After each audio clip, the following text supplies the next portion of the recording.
Hey everybody, what's going on? Welcome to another episode of the Wednesday Album Club. Hope you're doing well. I'm Marty. Nice to see y'all. Hope you're doing well. Kellen, how are you doing?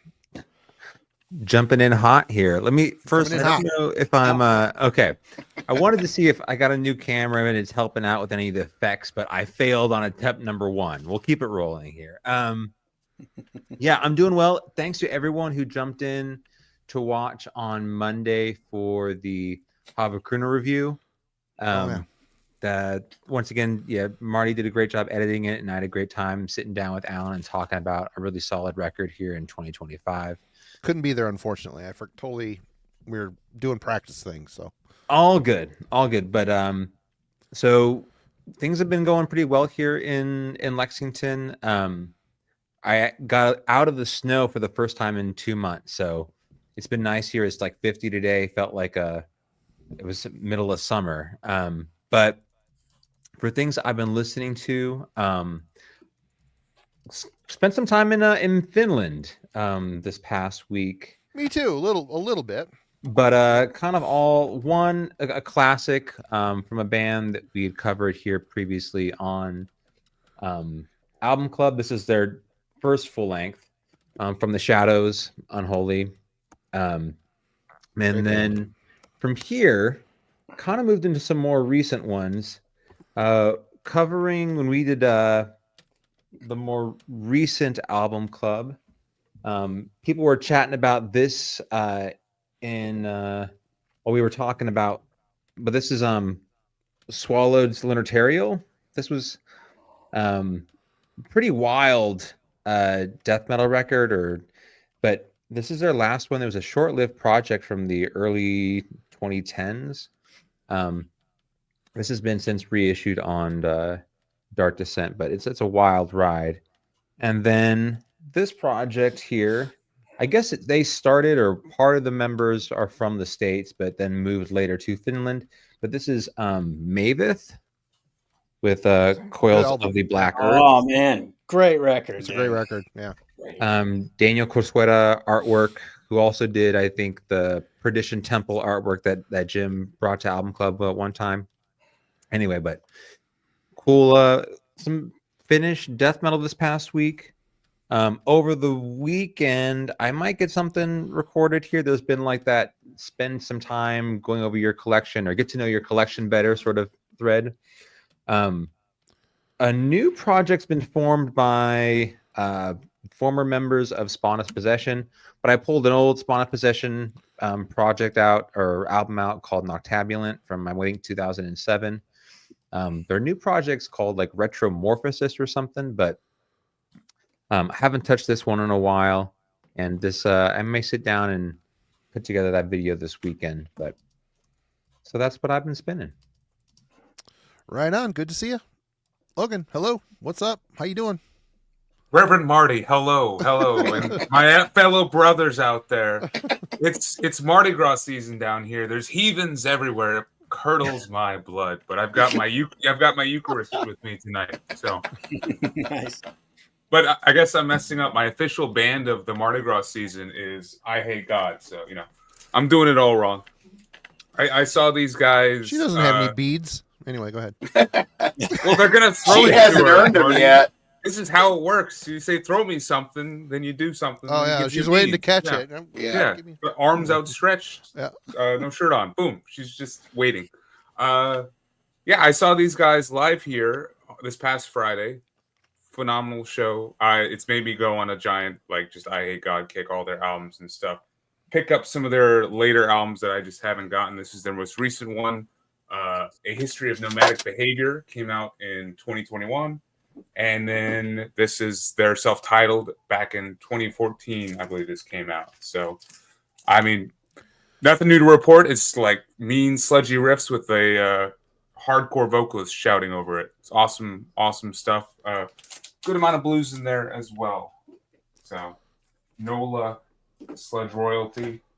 And then a surprise from a favorite local Raleigh metal band, or that I used to call local back when I lived in Raleigh, North Carolina, Bedouin, who kind of play that sweet spot of sludge metal circa like 2007. Just dropped a new album yesterday. Forget the name of it. Let me pull it up. But this is their debut EP, Wolves and Trees. I used to see these guys all the time back in Raleigh, and it's cool that they are back releasing music. Their new album is Secret Storm, Secret Garden. Go check it out if you are a sludge or stoner fan. And then on the Discord, there's a Discord, everybody. Go check out the Discord. One of the conversations I was having earlier in the day was like first exposure to death metal and specifically like harsh vocals. And it made me want to revisit one of the bands that helped get me into, the more intense side of metal. And that would be Amon Amarth with Fate of Norns, specifically the song The Pursuit of Vikings. I definitely heard that back when I was a wee lad before I was prepared to listen to guttural vocals, and it scared the shit out of me. I was like, this is not music. And, here we are, a decade and a half later or so. And yeah. So it was fun revisiting this. Amon Amarth is one of those bands that I go years without listening to, probably because they were so big early on and I listened to them so often early on. There's just not quite the need anymore. But whenever I do, it's good stuff. All right. Good to see you. And Jim, welcome. Hope you're doing well. Doing good, man. Doing good. Good to be here. First up for me tonight is another Kellen recommendation. This is Nyctophilia, some ambient Polish black metal here. Finally got the tape. And hey, Kellen, did he send you like a signed photo too? It says "Hail Darkness" on the back. Boy, it's almost big enough to put in your wallet. So very special. But yeah, this is cool. I'd say if you're a fan of like Paysage and what's another band that we really like? Oh, what's this guy? Right here. To Jim, stay Evil evil. Feast. Yeah, I feel like evil. Yeah, I think you'll like Nyctophilia. So yeah, good stuff. For something completely different, Howl's Eve, Tales of Killer Terror. record. Yeah. Yep, good thrash/speed metal album from '85. This is an original press. Happy to have this. Stumbled across this at a store recently. Nice. These guys are from Atlanta. One of the only other things besides me to come out of there that are good. Oh, Mike Seatown. We love Mike Seatown too. Oh yeah, Mike too. Yeah. So me and Mike. Yeah, that works. Right on. Marty, you were talking about this the other night. Got me inspired to listen to some Ceremony of Opposites from Samael. I think this was on your list of like things that you like but you haven't listened to in a long time or whatever. Long time.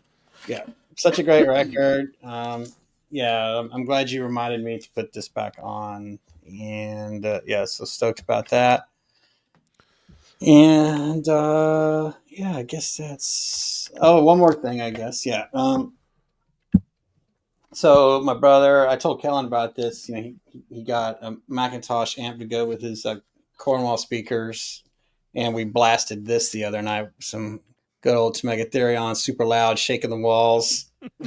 And that was super fun, man. And to hear this thing it sounded like we were at a show. It was, because those things are basically like PA speakers. If you ever seen Cornwalls in the real, and they sound like it too.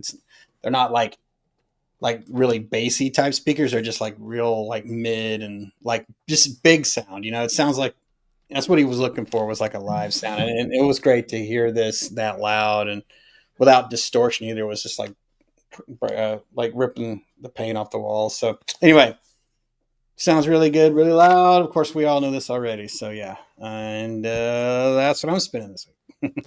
Right on. Good to see you, TJ. How you doing? What's been going on?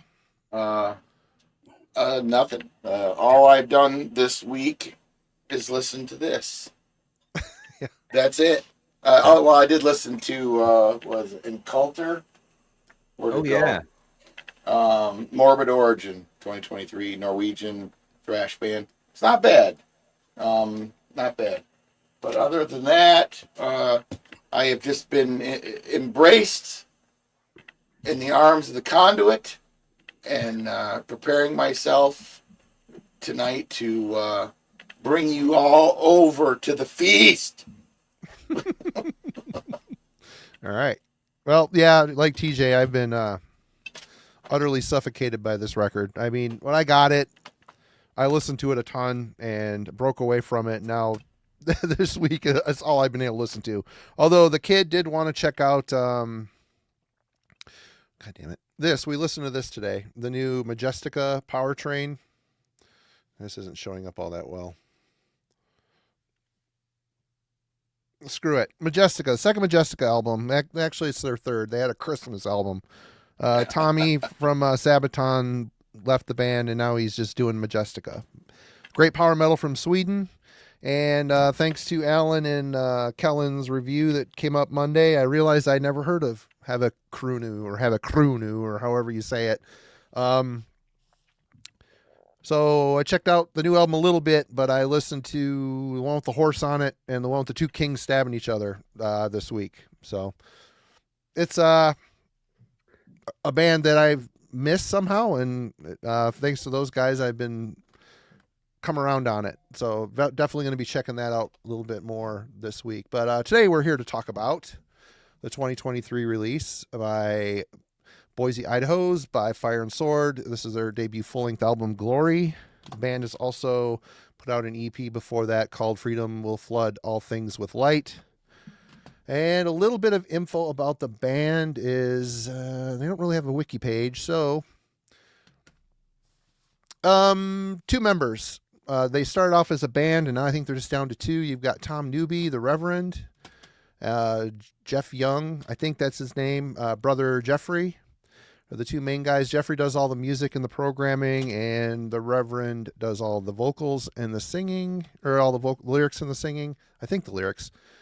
They're formed in 2017, and yeah, the Glory kind of strikes me as a pandemic record. I think it was kind of written and put together during that time. But yeah, this is one of those records where I'm interested what especially the younger folks think. We'll start with Logan first. What were your first impressions on this one?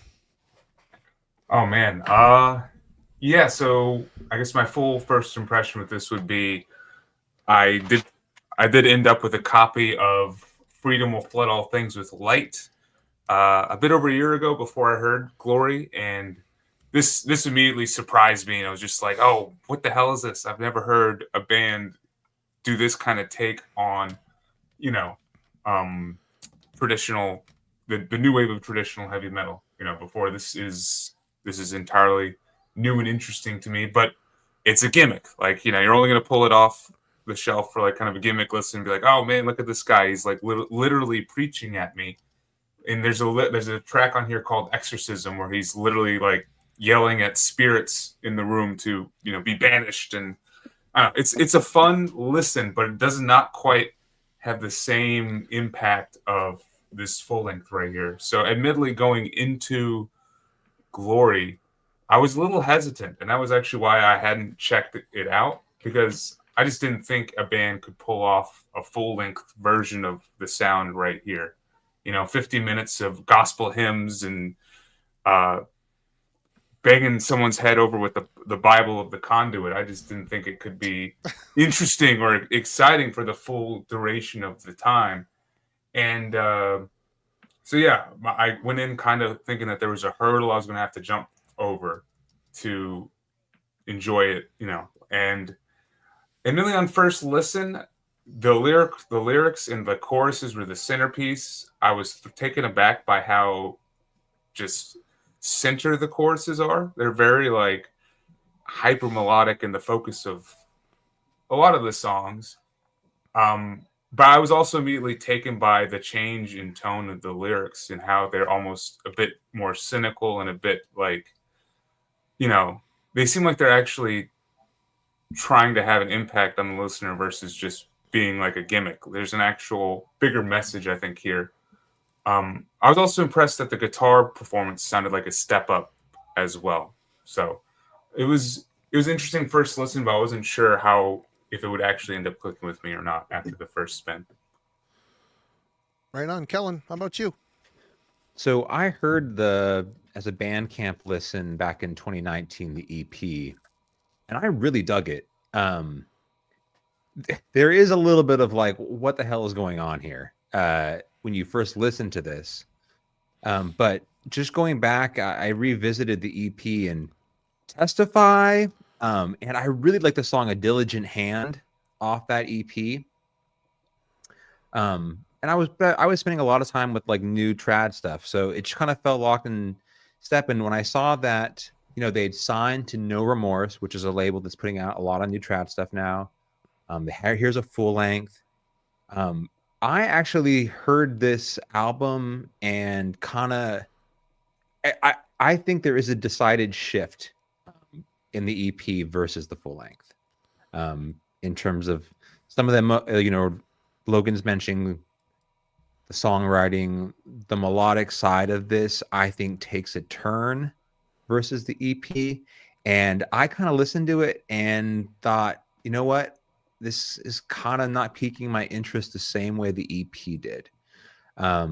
So I listened to the first handful of tracks and then, I never got back to it. There were other records back in 2023 that consumed my listening. So I had not spent, this kind of dedicated time with it.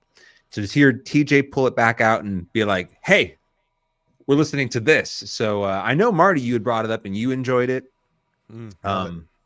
But we'll get into the songwriting and think what I think is some of the important changes to this full length versus the EP. But yeah, so what my initial impression with this. Right on. Hey, Jim, what'd you think? So, power metal is not my first love, as we all know, except for the greats, to me, like Halloween and Blind Guardian. But, this is well executed.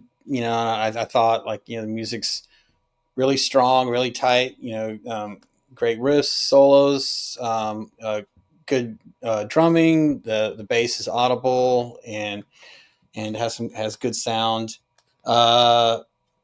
But the vocals are tough for me on this, man.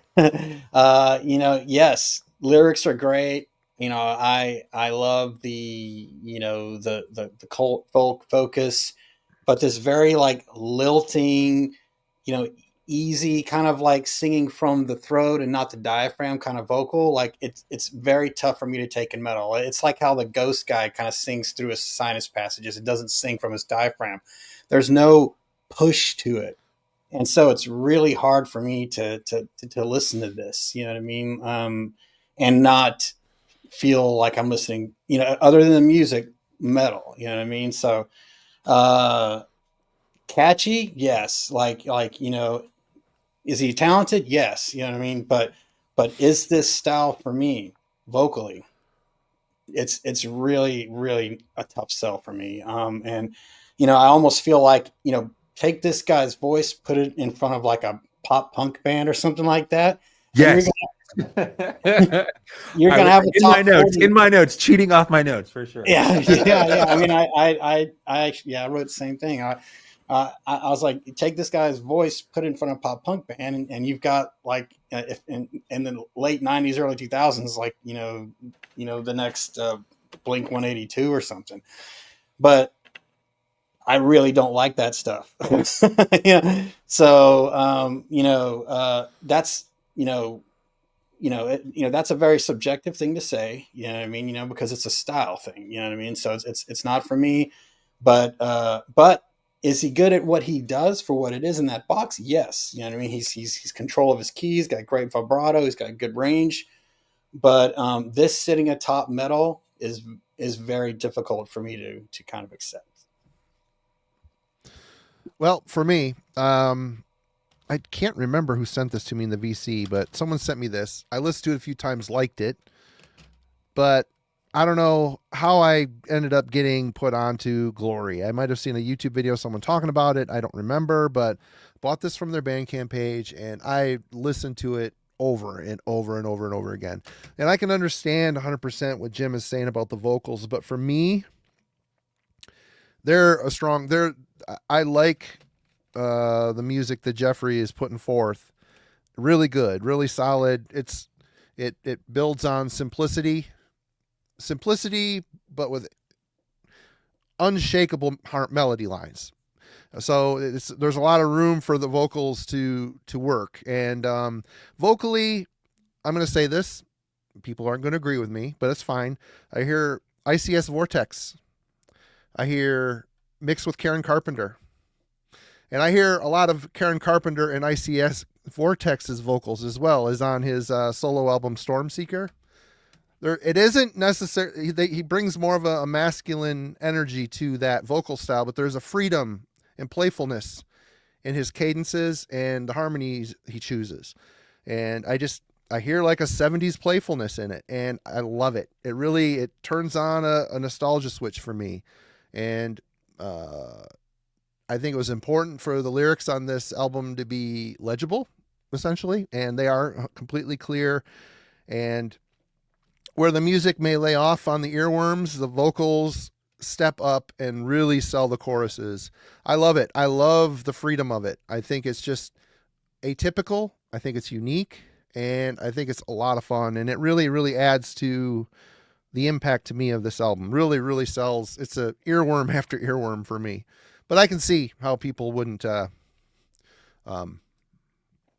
be a tough pill to swallow for some folks, for sure. How about you, TJ? Well, we knew that there would be blasphemers tonight. we knew, Jim. But good news for you is that the Honorable Reverend, he's waiting for you, brother, with his arms outstretched. My breast is quivering. Your quivering breasts, brother. He's patient and he's waiting. Anyway, man, I don't remember anything before this right now, so I don't know. Marty told me about this. I don't even remember what. We were going somewhere, and I had in the car, was listening to it. I'm like, man, I can't stop listening to this. You're like, meh. Typically, you're like, meh. I don't remember being mad. I don't remember the mad. I don't. But I don't know, man. I got it.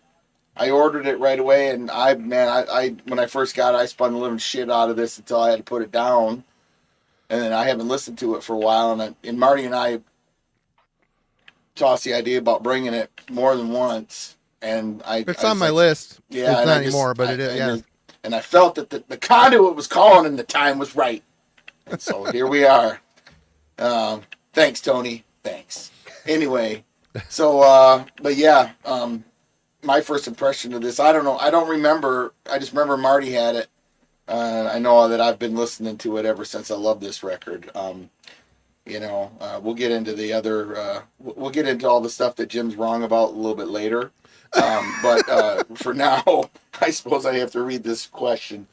And just as a caveat, I don't think that this band, I don't feel that they're comedic. I don't feel that they're trying to be comedic. I think the record's serious, but very tongue-in-cheek.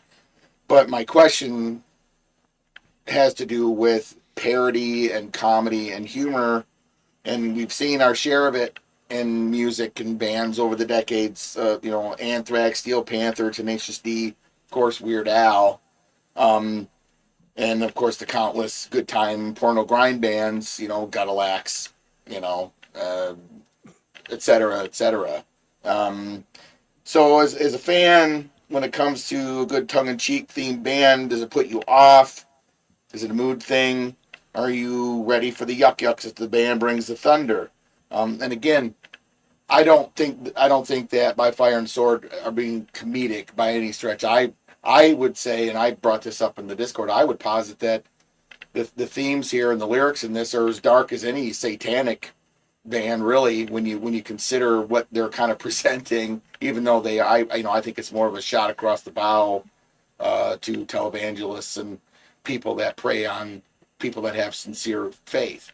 But it's very dark content, still presented in a very kind of light way, because he's playing this character, but again, my thought is like we have all these bands that bring this kind of stuff in, and where do you fall in that spectrum when bands that want to joke around and rather than be serious, and have that as something that kind of as an overarching thing in what they do.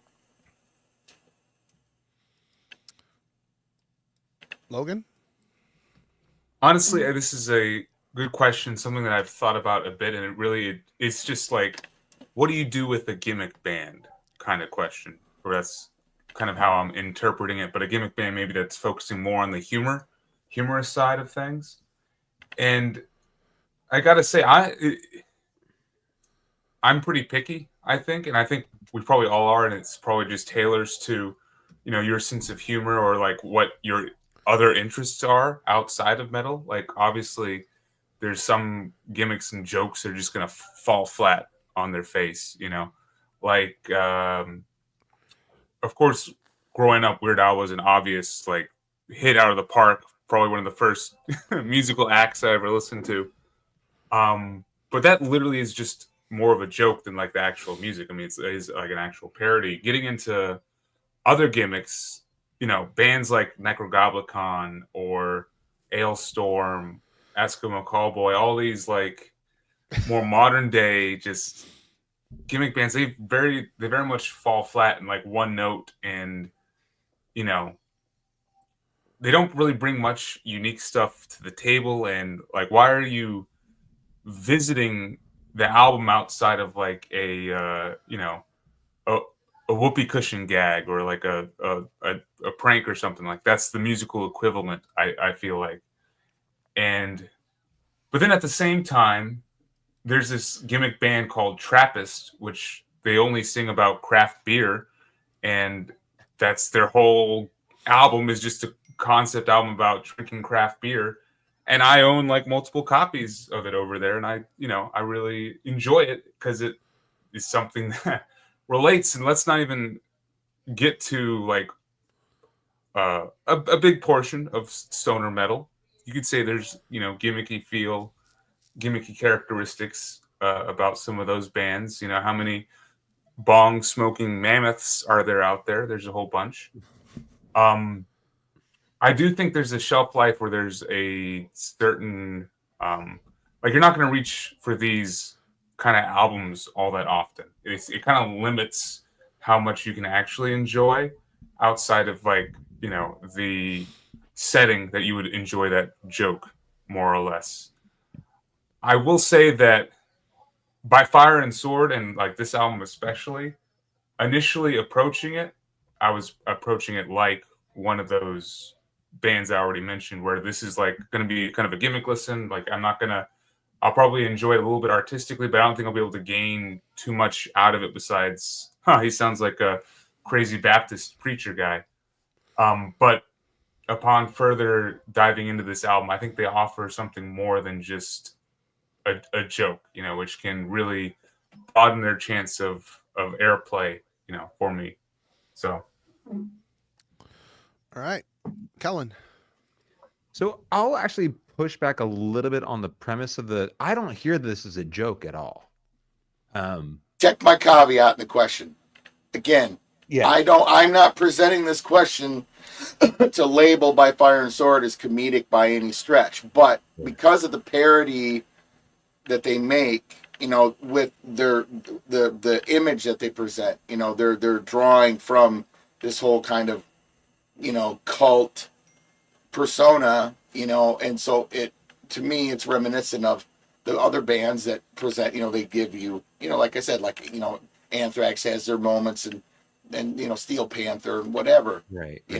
And so just so we're clear, it's like, I don't think I think they're very serious. I think it's very serious. It's just the way they bring it across, as parody of this other kind of whole other dimension, lifestyle, whatever. So just so there's no mistake in what I'm trying to say. Yeah, I don't necessarily like mean it in your question, but okay.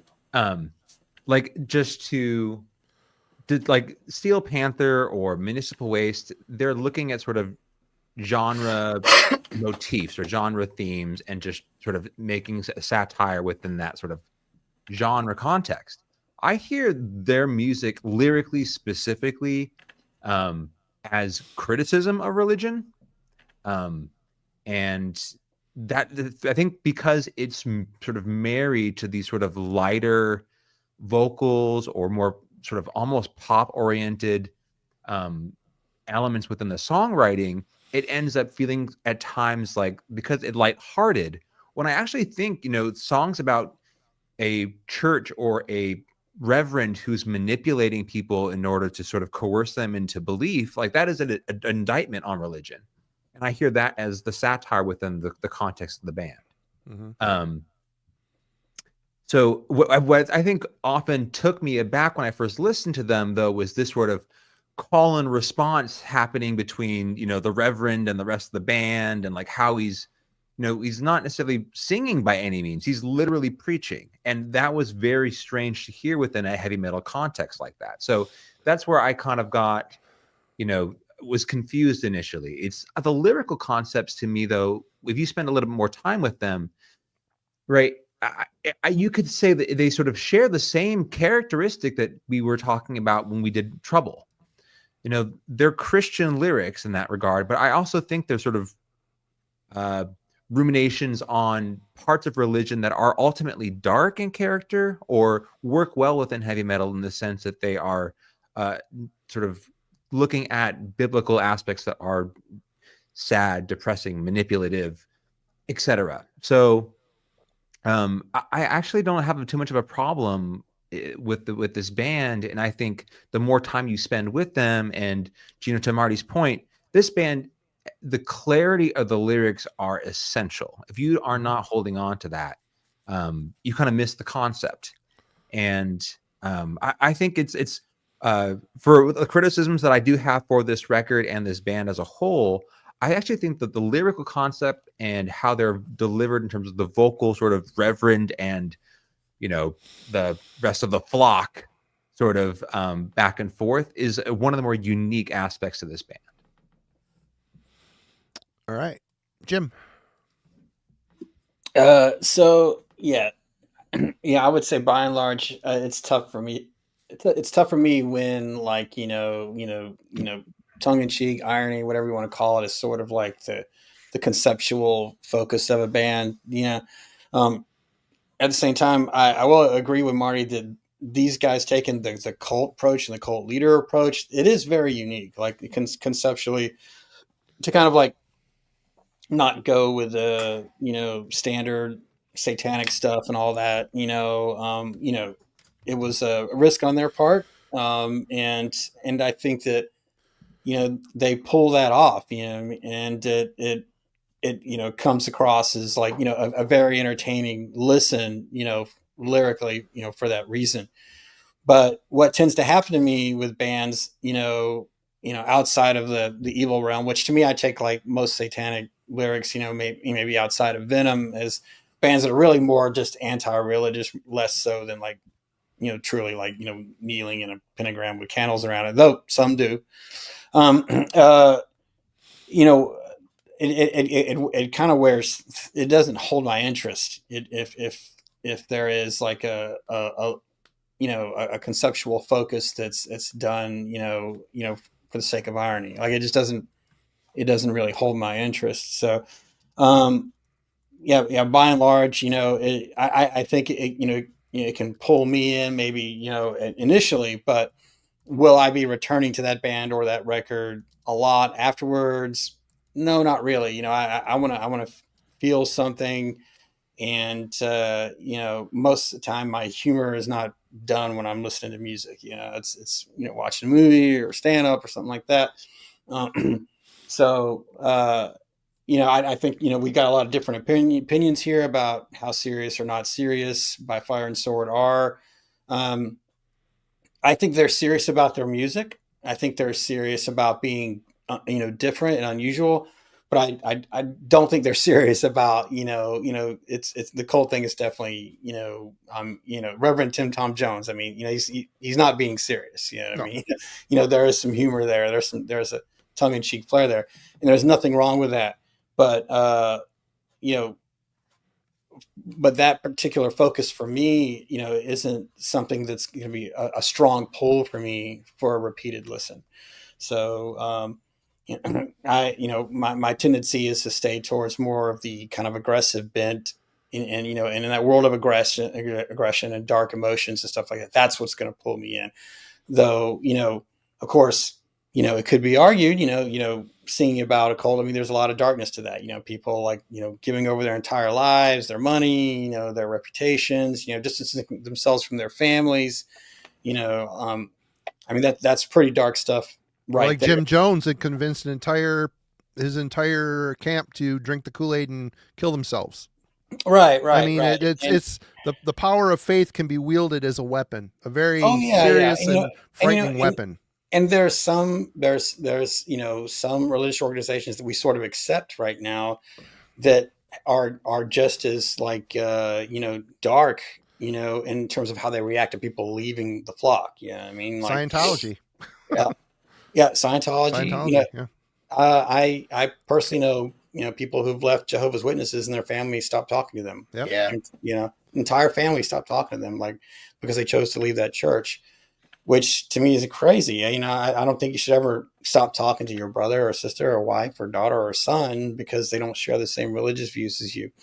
But people that are in that realm and the realm that these guys are talking about, that's exactly what they do. And that's, one of his lyrics is about like, your family probably won't be talking to your family anymore or your friends or whatever. I mean, this guy knows that whole, that cult ethos. Well, they grew up by Mormons. I think they're out there by that area, aren't they? Mhm. Isn't Boise Yeah. kind of near the whole, It's in that neck of the woods for sure.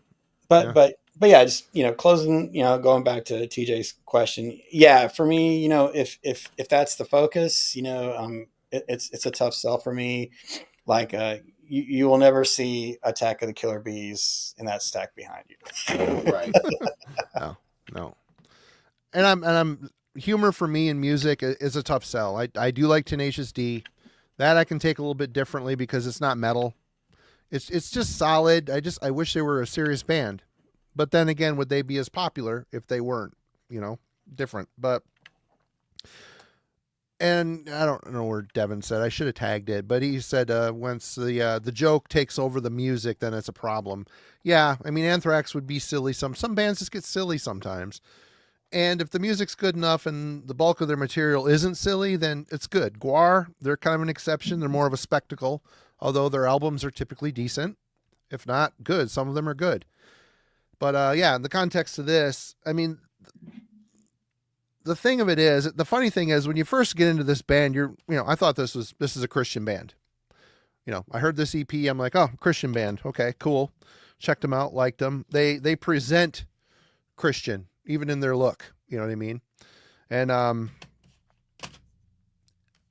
but then I got Glory and was obsessing about it, and I thought they were Christian. I told TJ, you got to check these guys out. They're a Christian band. You'll dig them. Well, then he did some digging. He's like, they're not. They're just they're doing this thing, this cult thing. I'm like, no, they're Christians, aren't they? And well, No. then I started looking around like, no, they're not. And even once that veil is lifted back, the subject matter to me is still just as scary because, again, like, it's been already stated here, this is, you use faith as a weapon and it can destroy people's lives. People, they fall into these cults and they ruin their lives. They ruin their families. They give their money to it. And it's still, even though, the whole veil is, at the end of Scooby-Doo when they took off the ghost mask and it's the guy, would have worked if it wasn't for you meddling kids. Once that reveal happens, it's still, to me, the impact of the words is so, they did such a good job with it. It seems so authentic. It's almost like, someone in the band was a Mormon or something that was in this and has personal experience with some of this, because it translates really well. And the message that comes through, how the album's kind of like a journey. They present the Reverend and, growing the flock and talking about, the Conduit and then getting caught, or the, which song is it? I can't remember. Mind, Body, and Soul, Total War.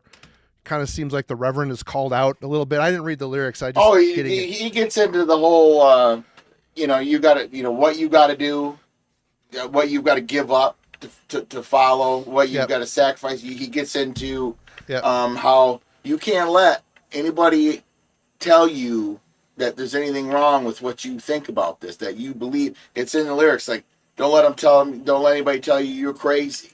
Don't let anybody tell you that you're wrong about this. Just trust me.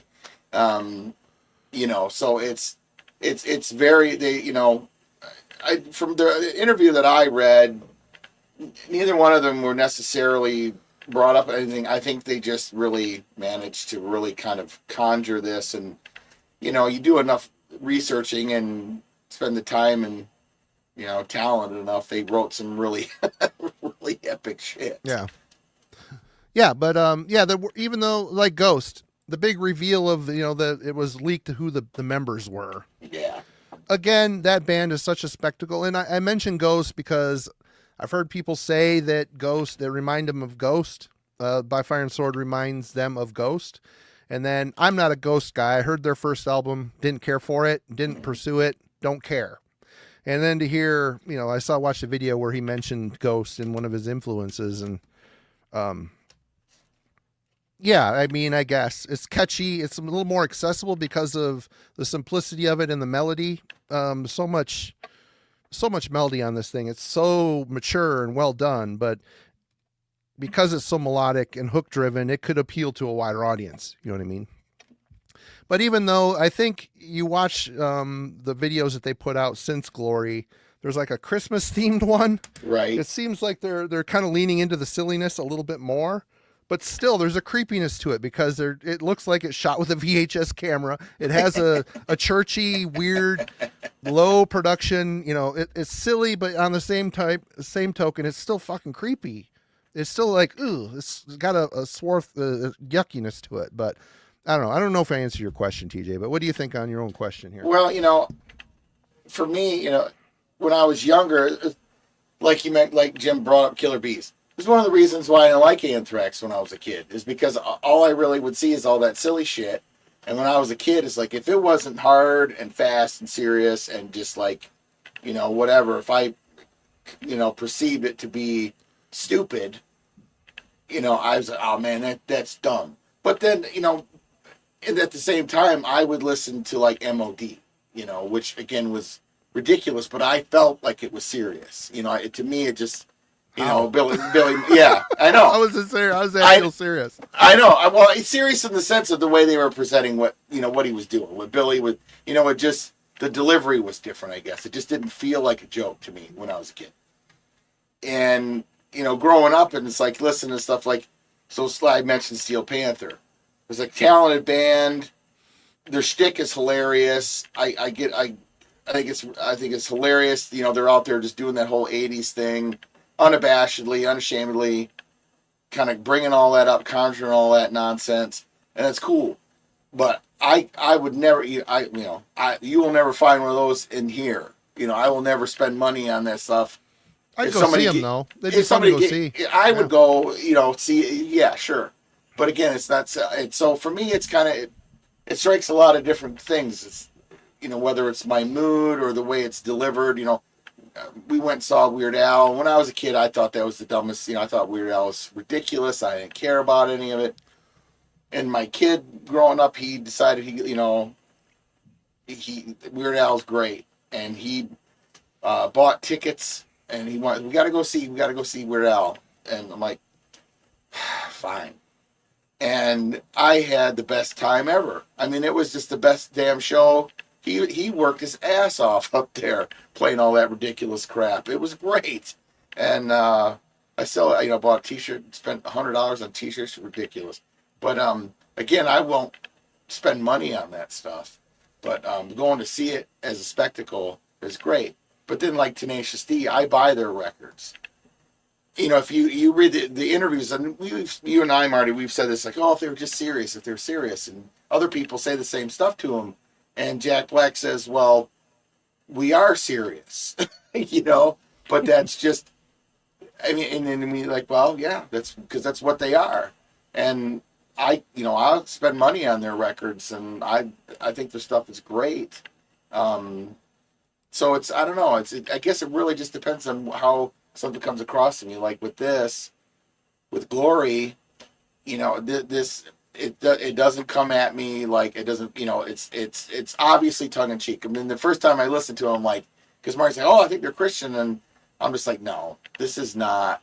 It's like it feels that way, You It know, presents that way. yeah, and then I spent 5 minutes. I'm digging not them. Christian, and the way they're talking, it sounds Christian to me. Oh, they definitely laying it down. But it never came across to me as anything other than just this kind of concept that they're working with as a band. And again, and I think everybody kind of picks up on that vibe. There is, as light and lilting and lovely as his vocal delivery is, and I think that juxtaposed against this music, I think it makes a really bold statement myself. But that I think that it lends itself to being very dark and very disturbing when you really kind of condense it down to its baser sense. But as far as it made me really think about the all these bands, and you guys brought up some Guar. Hadn't thought of that, and municipal waste and stuff. And it's like, there's all these bands that really kind of dive down into that stuff, and there's really with Anthrax and stuff, there's kind of a culture of that in the metal scene, to some extent, the kind of the zany, whatever you want to call it. But I guess for me, it really just kind of depends on the delivery and what they're trying to do with it. Right on. Well, let's discuss musicality and composition of Glory. We'll start with you, Jim. Now, here's where I have no issue with this band. I mean, this is very, very competent guitar playing, very competent songwriting. The chorus is like, open wide musically, allowing space for the vocals to kind of soar over them. There's great, memorable melody lines, like, everywhere on this record with the guitar. The guy's obviously, extremely talented. He knows what notes to play that'll kind of, worm their way, into your mind and stick around. The drumming is very competent as well. It's too processed sounding for me. I wish they had let it sound a little more organic on the drum side, but the performance is I think really they're programmed. It says programming. It does say programming, but then you look and it says drums as well. Oh, okay. So I think probably maybe he programmed it and then had a drummer come in and play over it. Could be, because there is a session drummer listed in Metal Archives. Jeffrey, if you're in the chat, let us know if that's what's up with the drums, if it's real or the drummer. It's curious. Either way, it works. But good. It works. It's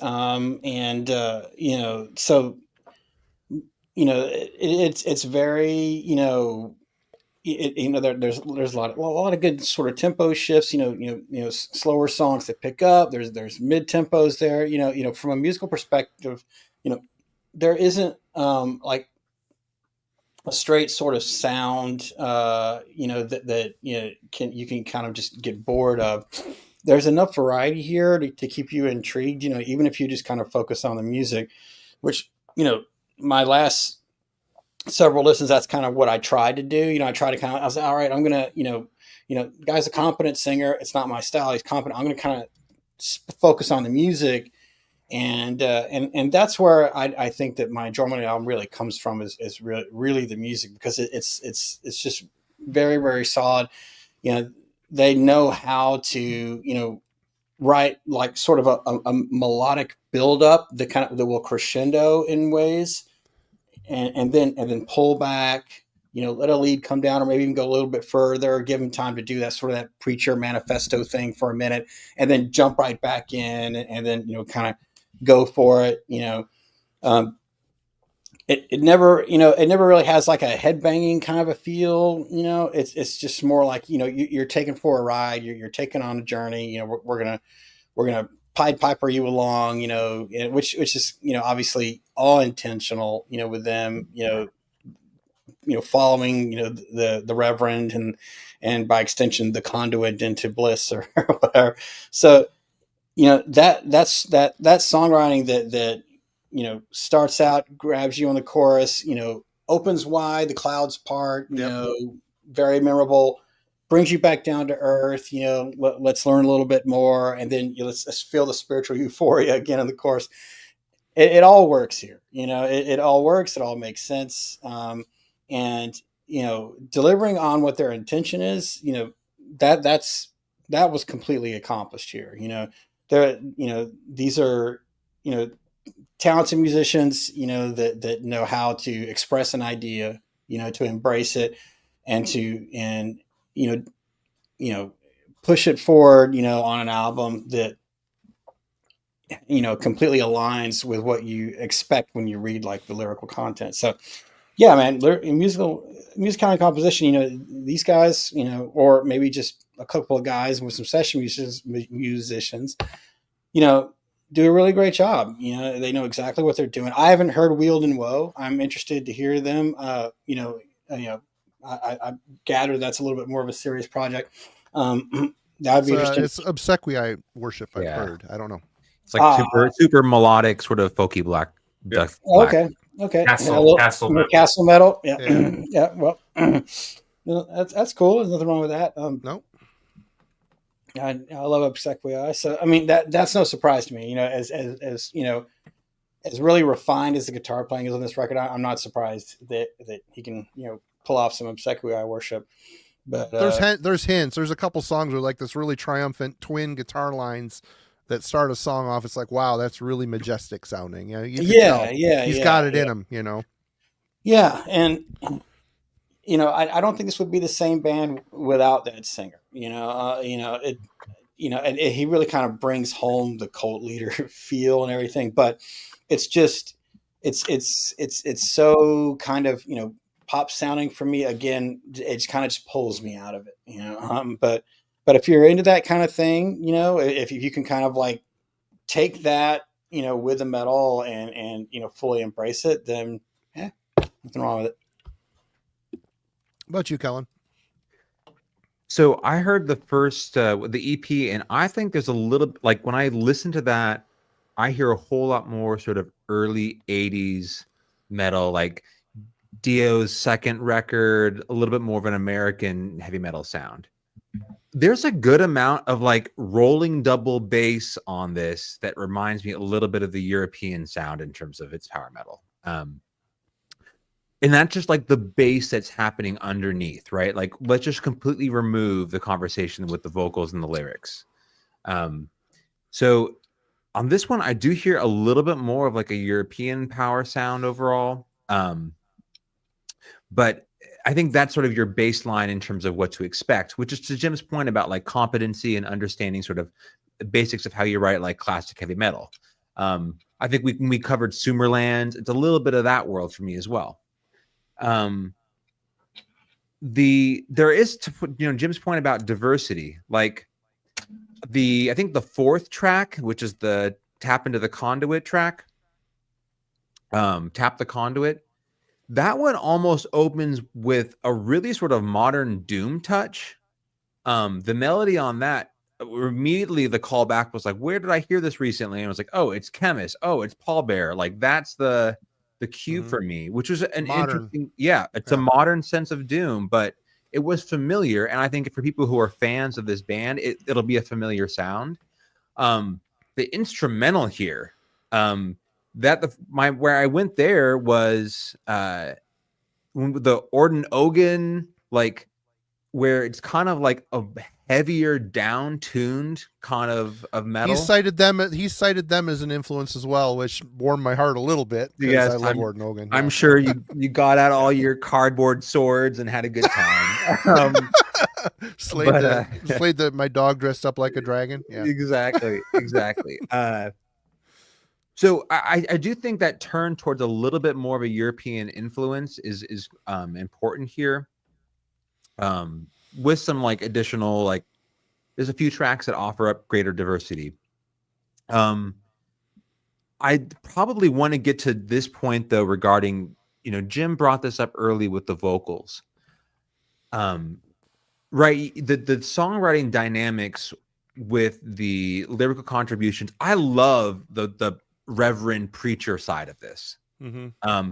And we've been talking about this sort of performance quality. As much as this is something you may enjoy on record, I would love to see this with a full cast of characters on stage. listening to this band, you know, if you want to, if Like you a want to choir behind them doing backup stuff, it'd be just like lean into it. Lean into it. lean You know? all into it. Because I think the whole sort of concept and premise is deserving of that kind of a cast of character sort of live show. So if I'll get to my, you know, we talk about closing thoughts and where I think the future of this band lies. That'll be something that I want to touch back on. But so I enjoy the reverend preaching, but to Jim's point, when some of these vocal lines to me, you know, I have a really hard time placing a vocal influence within metal. So, and then it was interesting. I did for you. ICS Vortex. Nope. The Carpenters. Just the way they phrase, the ways they phrase. Hold on, because what I want to get back to, though, to that point, though, was like the 70s. And you know, when we listened to Witch Hazel, it was such an explicit sort of Thin Lizzy. We were pulling back to that part of the 70s. And I hear this band as decidedly heavier and more metal on one front, and vocally on another side, much more rooted in like pop 70s. And to now, that is nostalgia for you, so I will make that concession in terms of what you hear. But yeah, I hear Jimmy Eat World. When I see, that doesn't even enter my data banks, because I listen to real punk. Is that a bad thing to say? If you were no, that's a true thing to say, brother. I mean, in the sense that like that's where this vocally, his tone reminds me of punk that was very popular in the late 90s and early 2000s. Yeah. And that's, you know, that's where my head is at. I haven't internalized the 70s, you know, pop, you know, but it's so at some point I agree with Jim here, which is that choice. Now, whether it's just his vocals, you know, his as an individual, like that's where he wants to go, or it's a very deliberate attempt by this band to open up some pop sort of elements.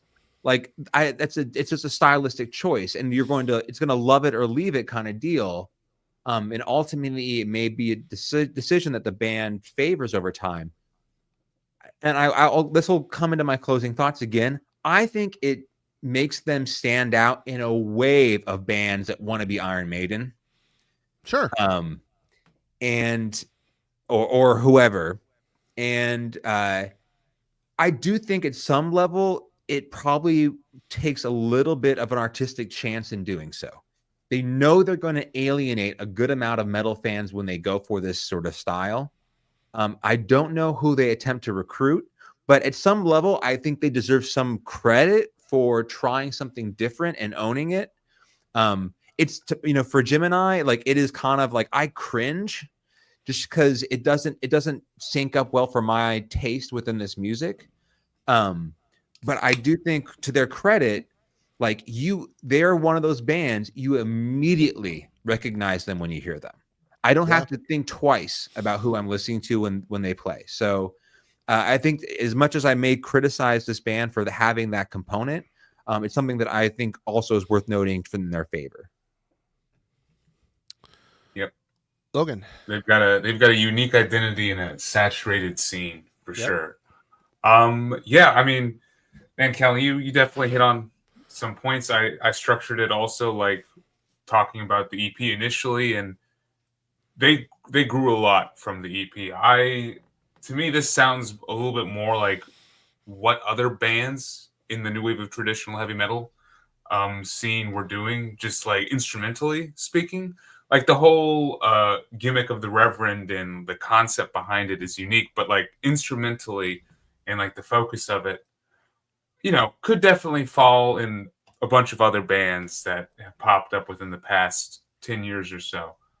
So I think there's a lot of intentional progression from this. And I could definitely see it being a COVID, like, you know, we got all this time on our hands. Let's really sit down and do some, you know, programming in like an intense music making software or something.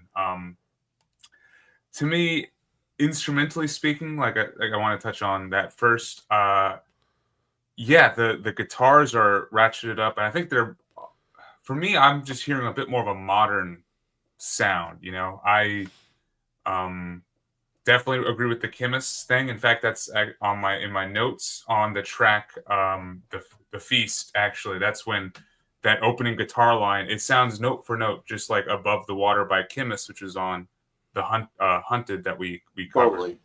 So I was like, man, and that ends up being one of my favorite songs, maybe because of that opening.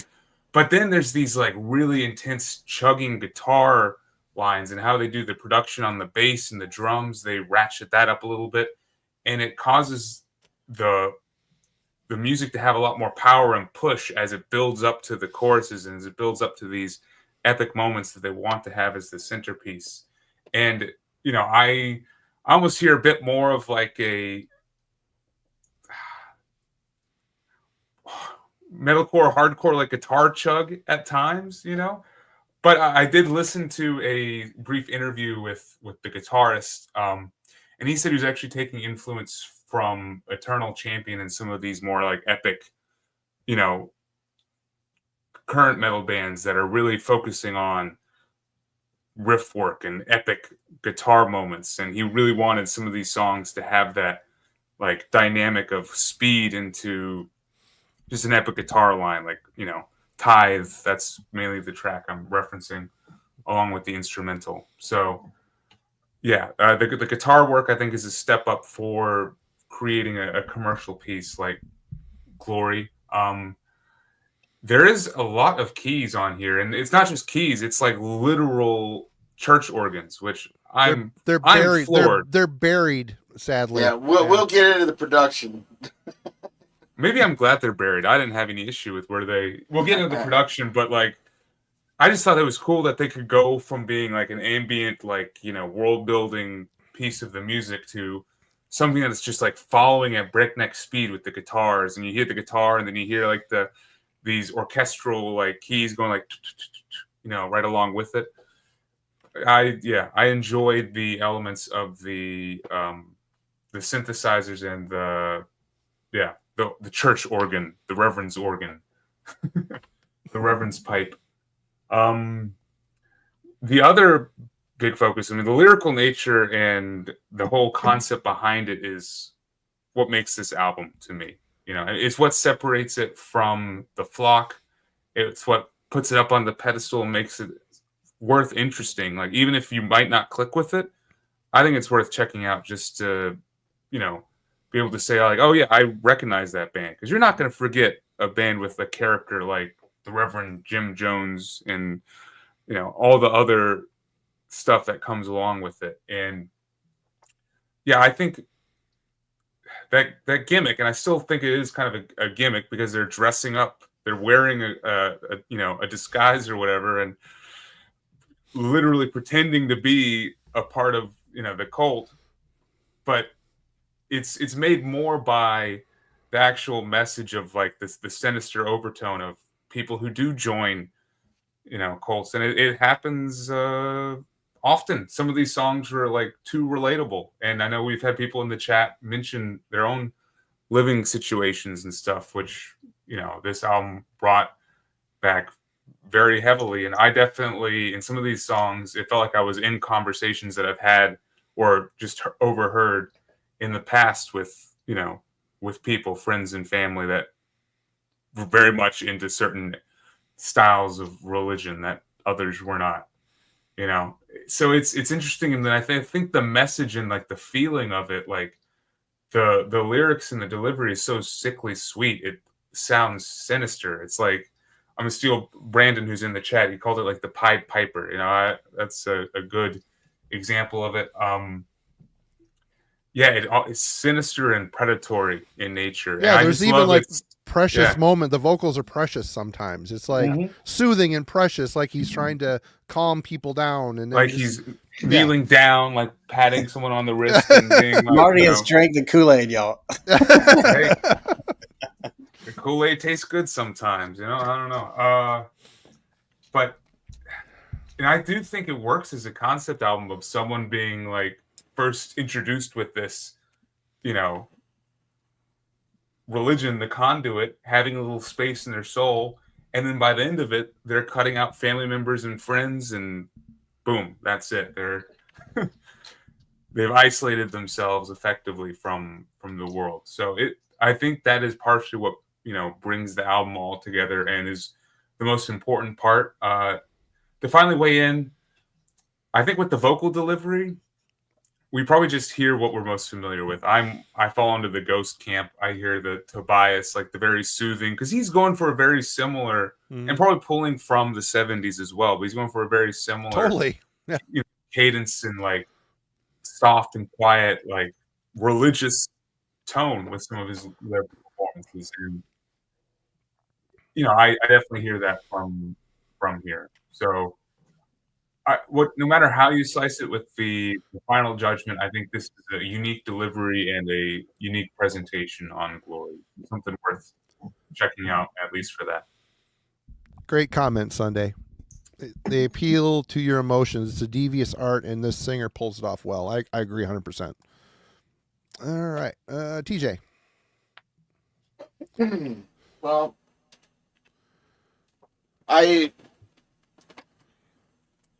don't know. I mean, I can't say too much beyond the fact that I just absolutely love this record.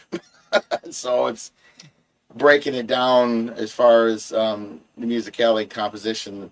The songs are so well put together. The choruses are so well crafted. The soaring vocals, the melody lines are so well done.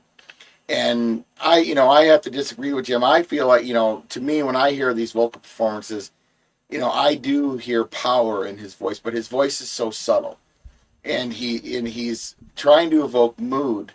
You have these points where he's doing the call and response thing, and where he's, Kellen pointed out, he's sermonizing in the middle of the record in several spots where where he's calling out to his children, and he's telling them how sorry he is that he's been gone for so long, but that he's back, and to bring glory, love, and light, and he has such an infectious tone and tenor to his voice that fits so perfectly well that juxtaposes against this trad metal that they're doing.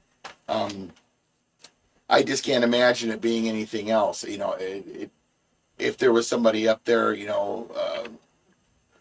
bellowing away like these guys from, I don't know all their names by heart like you guys do, but like, what is his name? Like Hanson or whatever from Halloween or whatever the hell it is, Kiki or whatever the fucking hell. Michael Kiska. Kiska, there it is. I was closer as a kid. I've failed with you somewhere down the line. You've just refused to be educated. No, I just don't like that band. Failed, so, but disappointment. What a disappointment. But it just fits so well in the scope of what they're doing with this. He just, I mean, for God's sakes, I mean, his receding hairline and the suit and tie and the whole fucking thing, he just looks the part, for God's sakes. I mean, you almost like, did he shave that shit on purpose just for this pictures? And no offense, to the Honorable Reverend Tim Tom Jones. I mean, male pattern baldness is a bitch. Whatever. I hear those people are dumb. People that are bald are dumb. Unfortunately for me, that gene is not in my family, so I'm good to go. Yeah, whatever. Marty's windmill has lost some blades over the years, but anyhow, man, my windmill has been burned to the ground. Yeah, napalmed. The guitar playing on this is great. The soloing, his soloing on it is just, it's spot on. He's not out there showboating or nothing. It's all for feels and effect. The drumming on here, it does feel synthetic. It does, but I think he did a really good job putting it all together. I don't know, it says programming, and then, like I said, it does say drums. So I don't know. I've never really dug that far in to see what they actually did on this record as far as percussion goes. It has that feel, but it's still, I think, it's presented really well, and it's really well thought out. The fills and the double bass work and stuff are really cool, and I do, the Chemist and the Paul Bearer comparisons and stuff. it's like I said, yeah, the one song, it's totally reminiscent of that, big time. And I get the ghost stuff, but I just don't. I mean, there's obvious reasons why you would want to make that comparison to this, just the religious nature of whatever you want, But I don't. This band is way more metal than Ghost all day. Ghost strikes me as kind of a heavy rock band. It's got some metal twinges to it, but I've never heard any of their stuff that really felt or sounded like metal to me necessarily. There's moments, but but yeah, I think, to me, this musicality and composition on this are just absolutely top notch, all around. Yeah. Musicality, composition. Well, the concept of this band is iron tight. I think they nail everything there. The music, I think it benefits greatly from it comes from a very simplistic place. Jeff really focuses on writing good songs. As like TJ mentioned, there's not a lot of Yngwie, flash, all that stuff. The solos are very melodic, very soulful, very well placed. They're all in service to the song.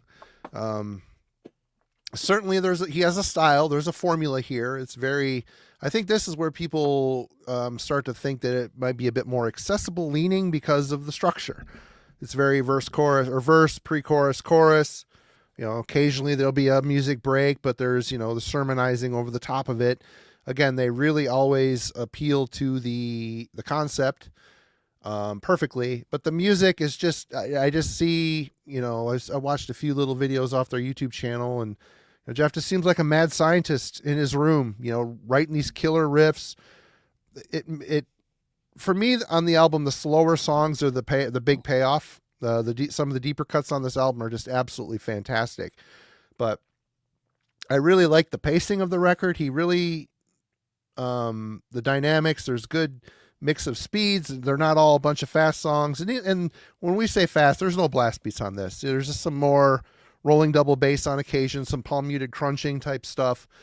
But I just think that I agree. The music is so well put together and so well paced.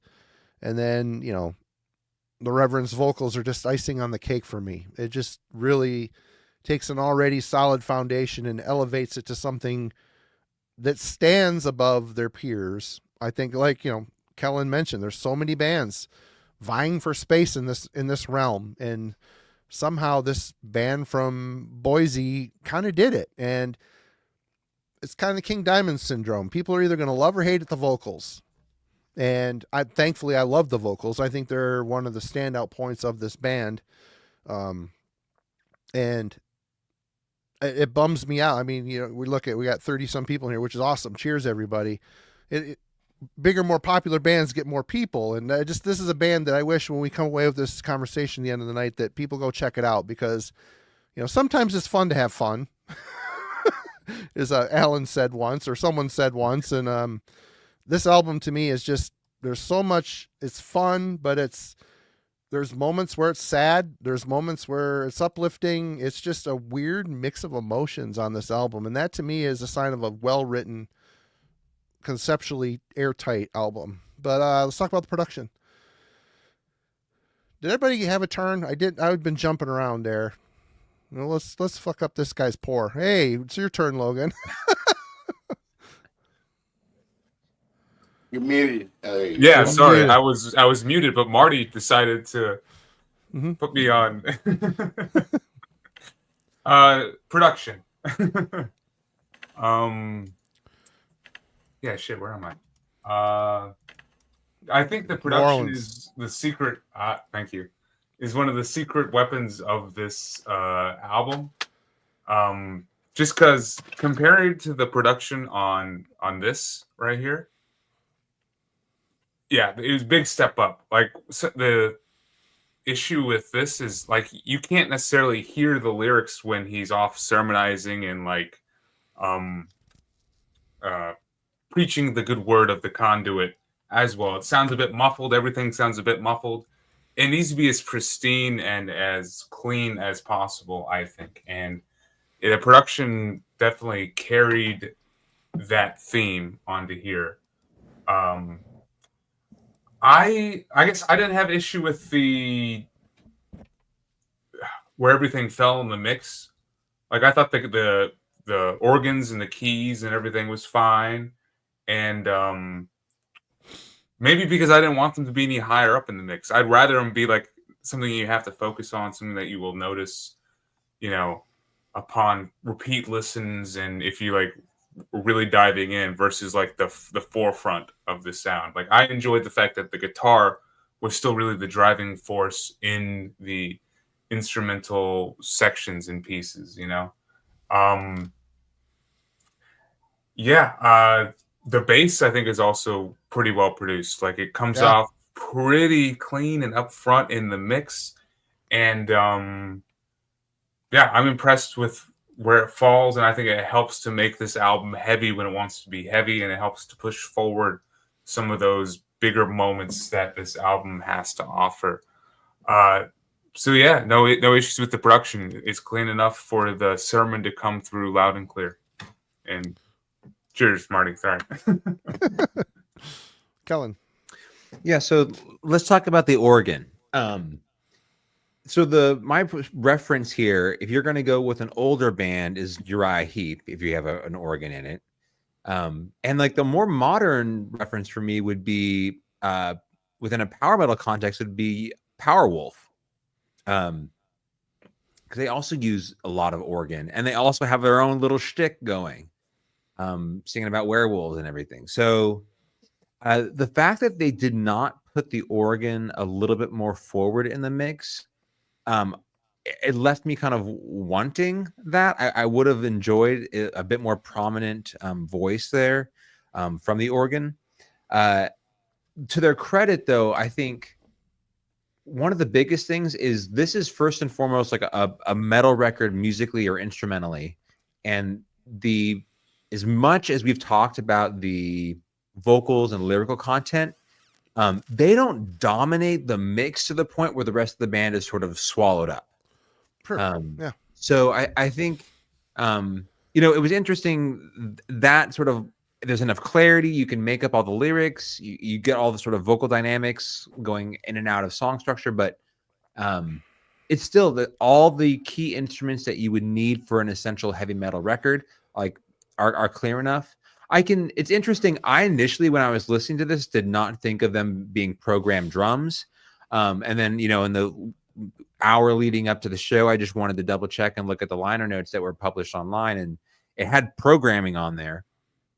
But I initially I thought they're just really well sort of produced, manicured, modern metal drums. So I don't have too much of an issue there. I think if you're going to make a record that is this clean and is this sort of radio friendly, I'm not surprised with any of the production choices. So no real major complaints other than I'm kind of wondering if they had used the organ as a bit more of a dominant feature on the record. Jim. A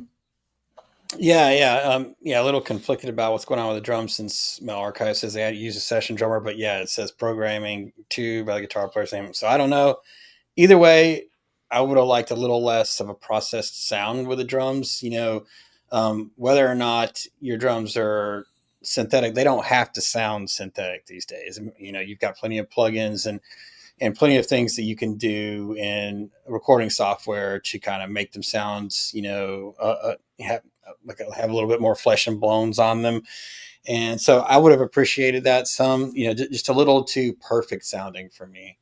But in power metal, that's kind of par for the course, so they're kind of staying within the genre boundaries by doing that. So, but that's just personal preference. I do love the bass sound on this. It's loud. It's clanky, a little bit kind of Steve Harris like, but not as far up front, but just in the style of it with that kind of sound where there's a great low, but enough of a a clicky clang against the fretboard where it kind of pushes through, which is hard to do when you're playing against alternate picked riffs that are not death metal fast, but fast enough. So kudos to them for that. I do agree with Kellen. Like, despite the fact that the vocals are, they are up front, and they contribute greatly to the cause, if you will, of the band. They don't overpower the riffs. They don't overpower the music. It is pretty balanced, which is a compliment to them, and what they managed to pull together on this record in terms of sound. I will take the opposite view of Kellen on the organs. Like the organ thing just like bothered me. Like I didn't want to hear that. I was like, man, we don't need anything to kind of like lessen the impact of the sound or to make this even more comfortable. And even though organs like make complete sense with the cult leader, propaganda they're pushing forward, for their music. It's not an instrument that I'm super a fan of anyway. But I just didn't want to hear it at all. I was always like, oh man, I didn't need it. So at least they did choose to keep it a little bit buried, so it's not like overbearing. It would have just been too much distraction for me and made it really difficult for me to get through had that been the opposite case. So another check mark in the correct column for them to kind of downplay that a little bit. And the other sense I think were perfectly placed. They were also sort of like not up front, pulled back.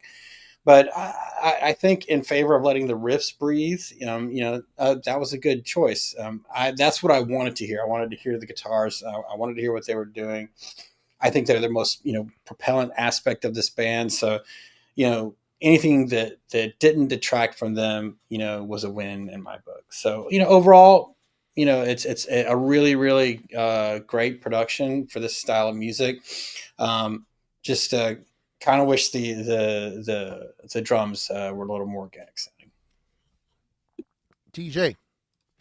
Yeah, so my biggest criticisms with this record really lay in the production. I think most of you guys you're all kind of hearing the same record I am, but there's, the drum production was kind of lacking. It's the overall it's very clean, but to me they really focused on the guitar and the drums and the vocals, and then all the other stuff kind of got lost in the wash.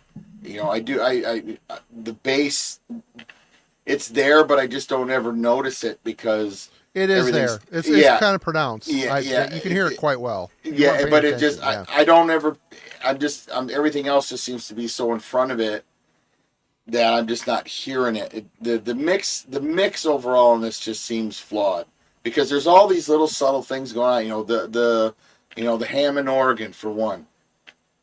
I would have liked to have, because they don't use a ton of it, but when he does use it, there's more there than you think. You just can't hear it. But that's the thing is there's not a ton, but it's there, but it gets buried in the wash in the end of the phrases and stuff where they stick it in.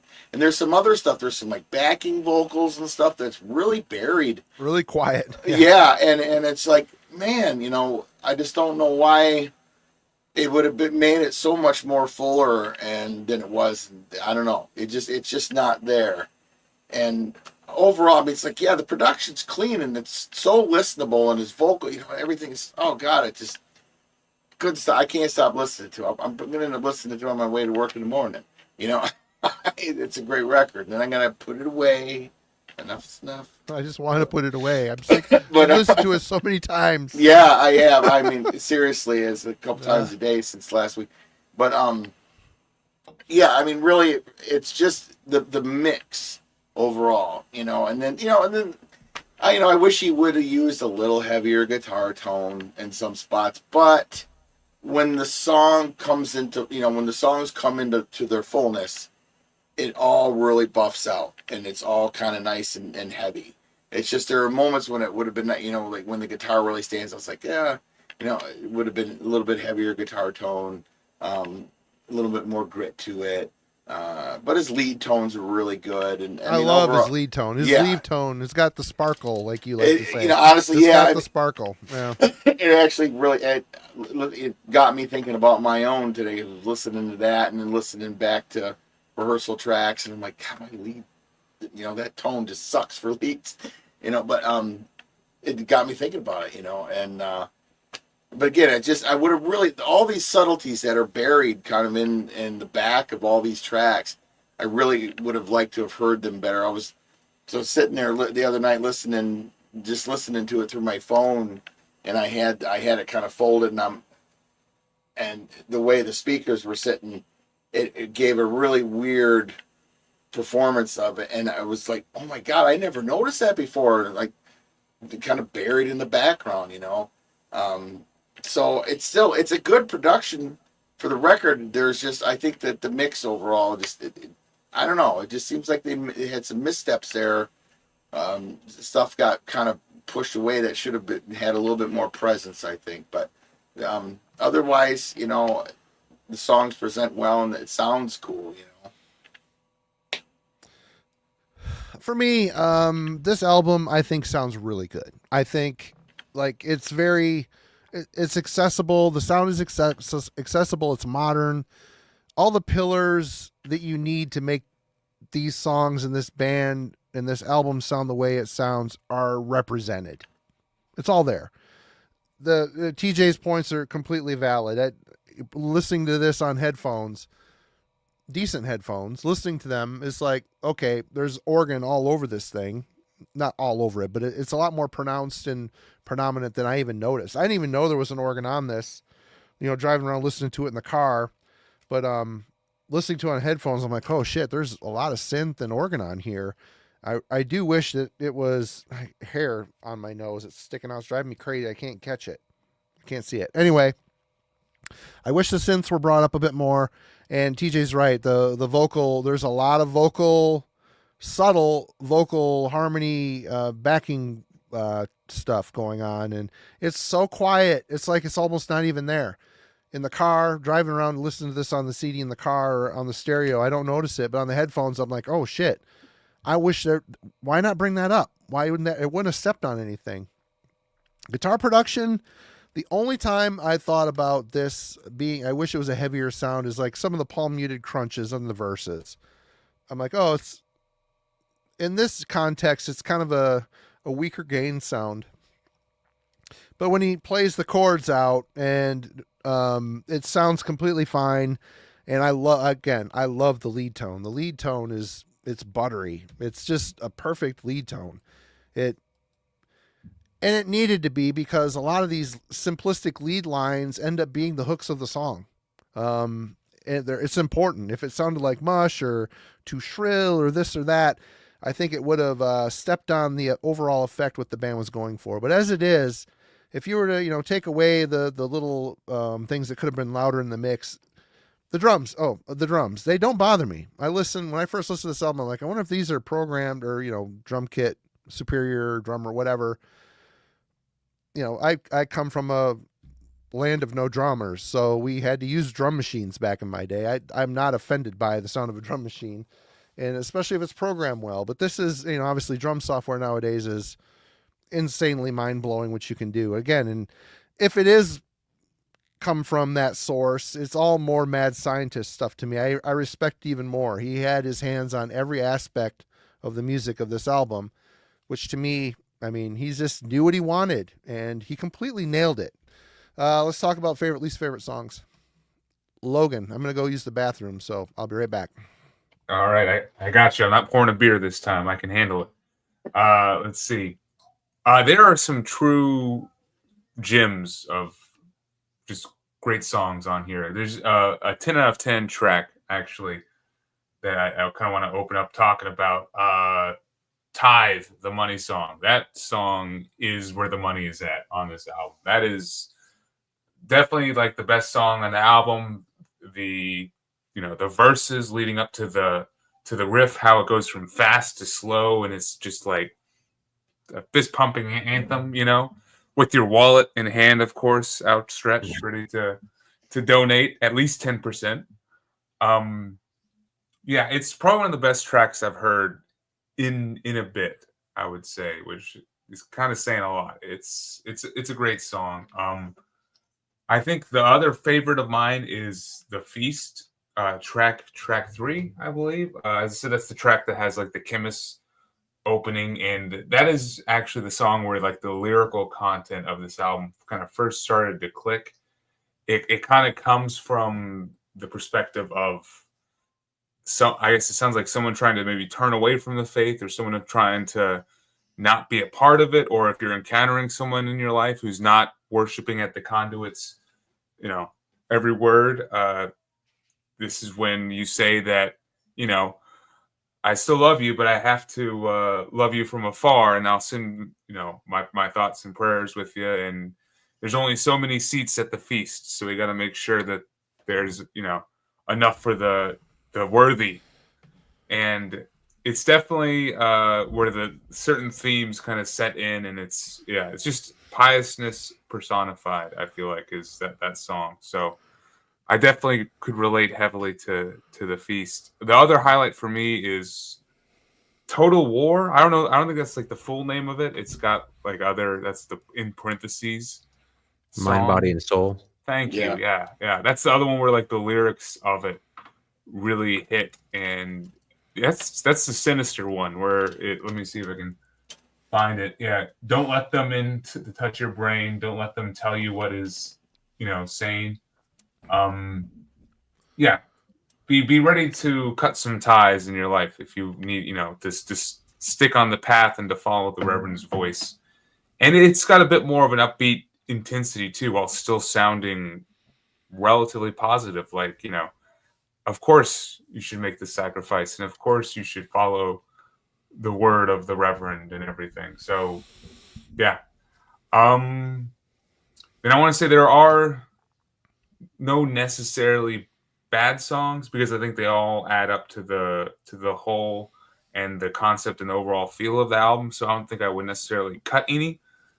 But I do have some issues, and the issues do have to come with the pop hooks, or the pop songwriting, the tracks that are just so much pop forward.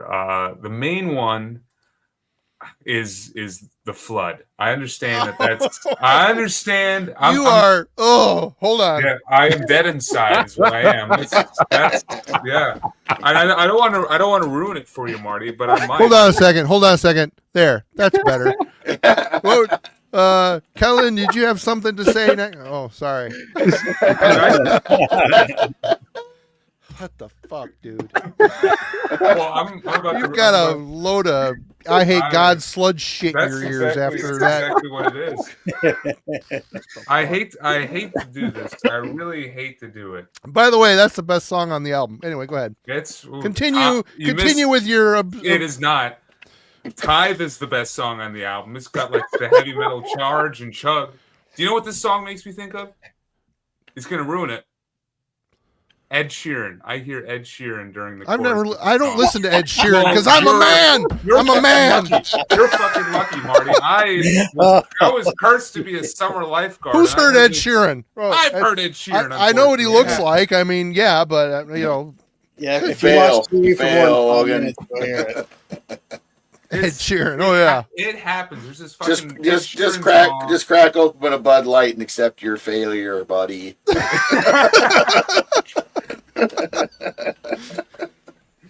Oh, good throwback.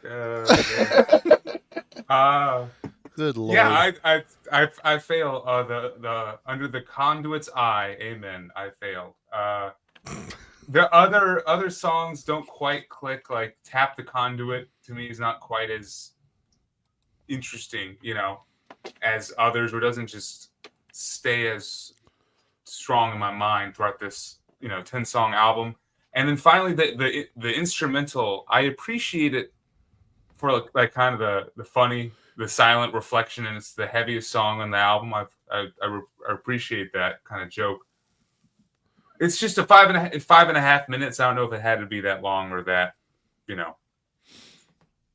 that well thought out, well drawn out song. So I stopped listening to what you were saying after you said the flood sucked. Well, you know what? Take me off the screen, man. I'm done.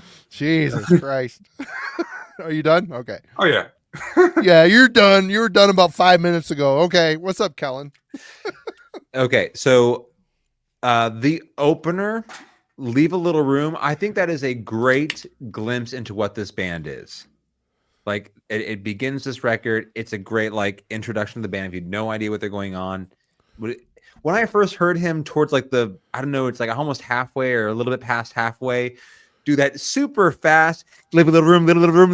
I was like, this is 100% a pop record. It was like that is straight a pop little. You gonna throw down some Ed Sheeran love too, Kellen? What's up, bro?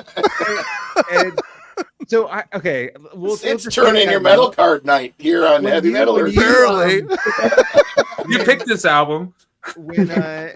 When you mentioned the deep cuts on this record that come later, The Flood came to mind for me. I think that's actually one of the more straightforward, like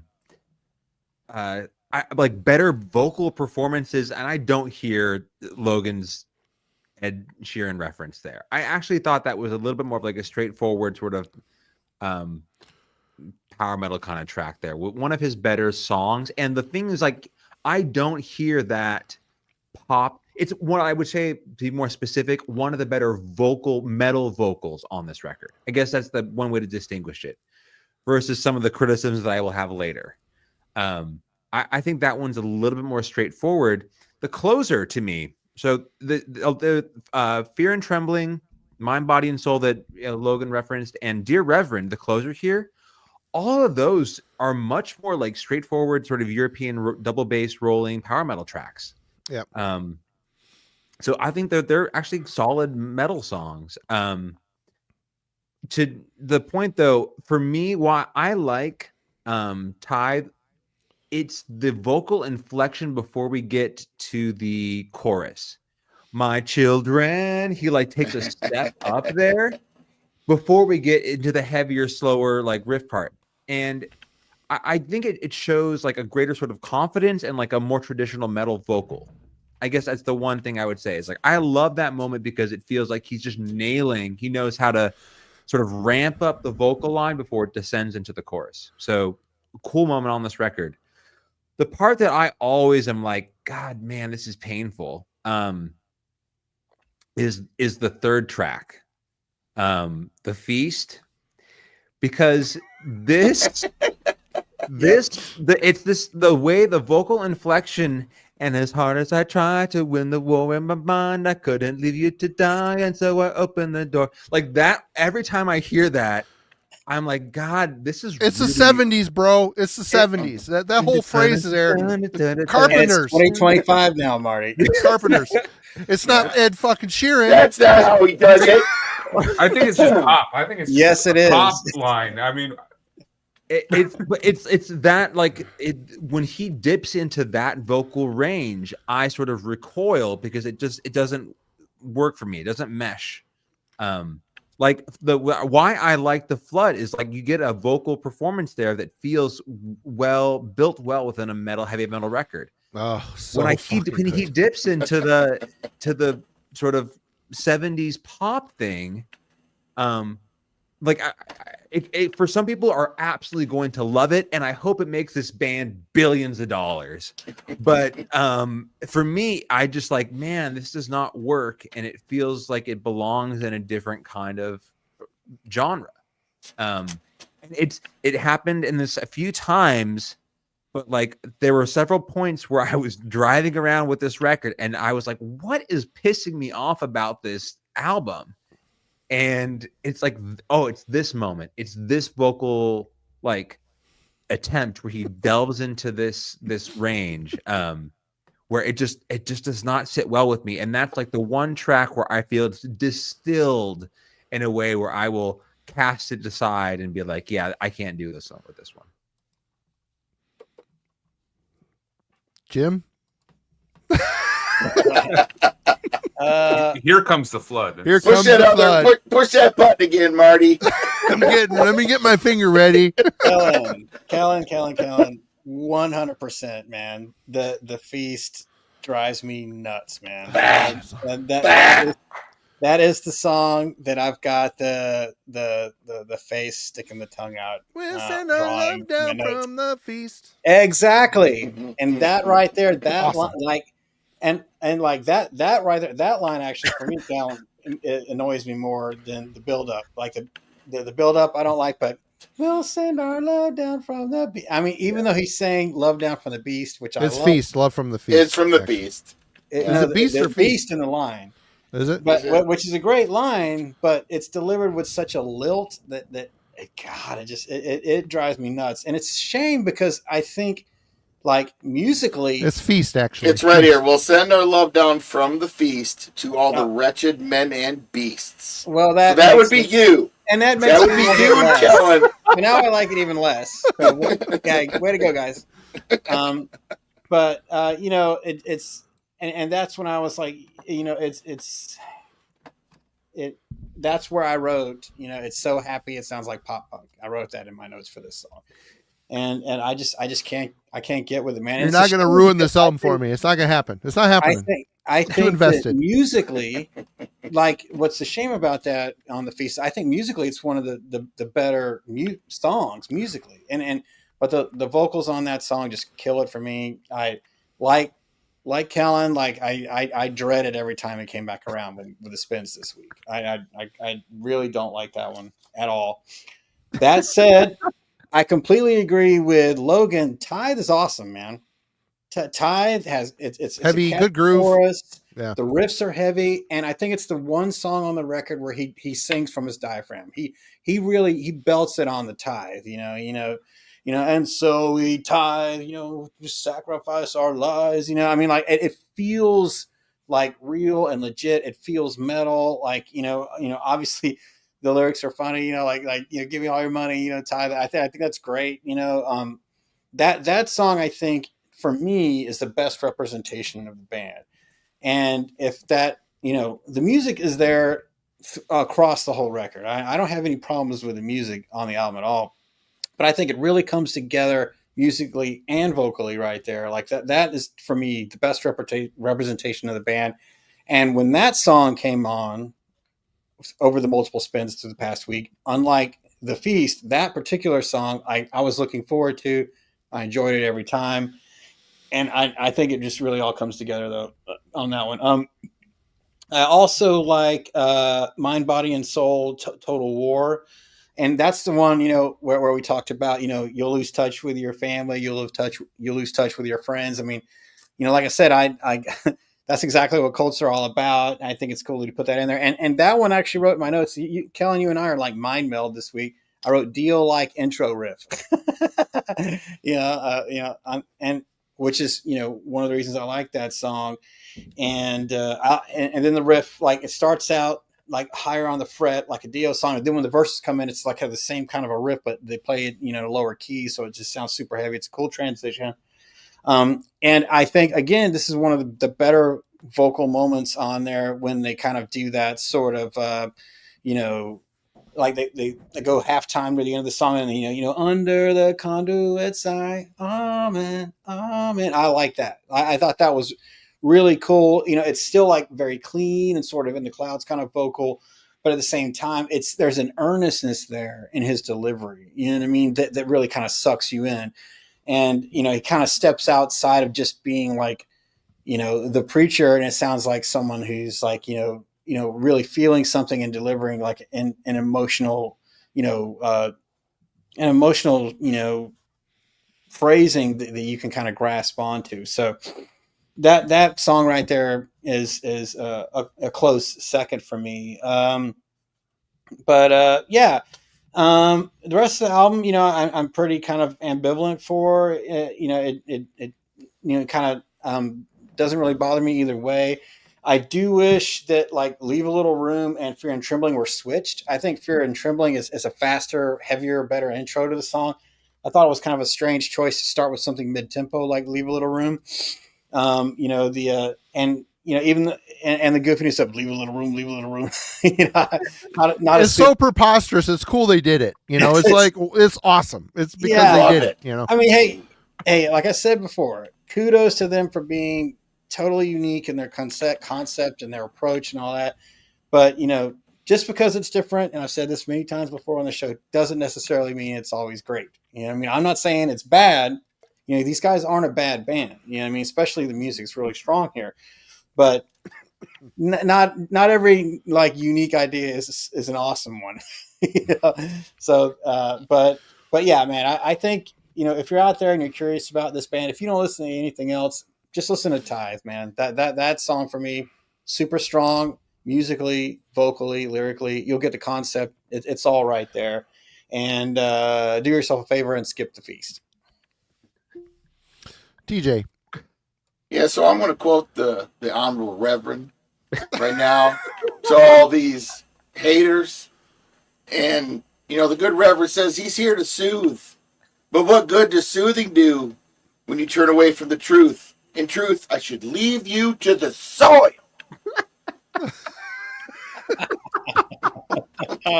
Don't know where you're pointing, but we get the. TJ secretly is the vocalist for this band. I am pointing at my monitor because that's where you guys are. So you can't see that side of the room. I can. So it's over there. You guys are over there. Anyway, I love every track on this record. I love the instrumental. I think it's cool. To me, it reminds me. The instrumental that's the part when they come out and they wander around the audience with the little wicker basket, and they're like, "Hey, it's time for you to tithe," and that sort of thing. It just the whole concept. It just fits in with all of it. But as far as really standout ones for me, because I just absolutely love the vocal lines. Glory, Love, and Light, Mind, Body, and Soul, Total War, and The Flood. I just absolutely the soaring vocal lines, the cadences on it's just endlessly catchy, so well put together. Yeah, but otherwise, top to bottom, every track's a winner for me in my book, right here. Singing. For me, yeah. I didn't mention it in the composition. Musicality and composition. The fact that, there might be a formula going on here, but the fact that each song has its own hook, its own thing in it that you remember. Every time Feast comes around, Jim's like, that's a sign of a love it or hate it. It's a sign of a good song because it actually has a characteristic to it. The songwriting on here is fantastic, and I hate to even. I have a couple little minor nitpicks, but I think the whole album is great.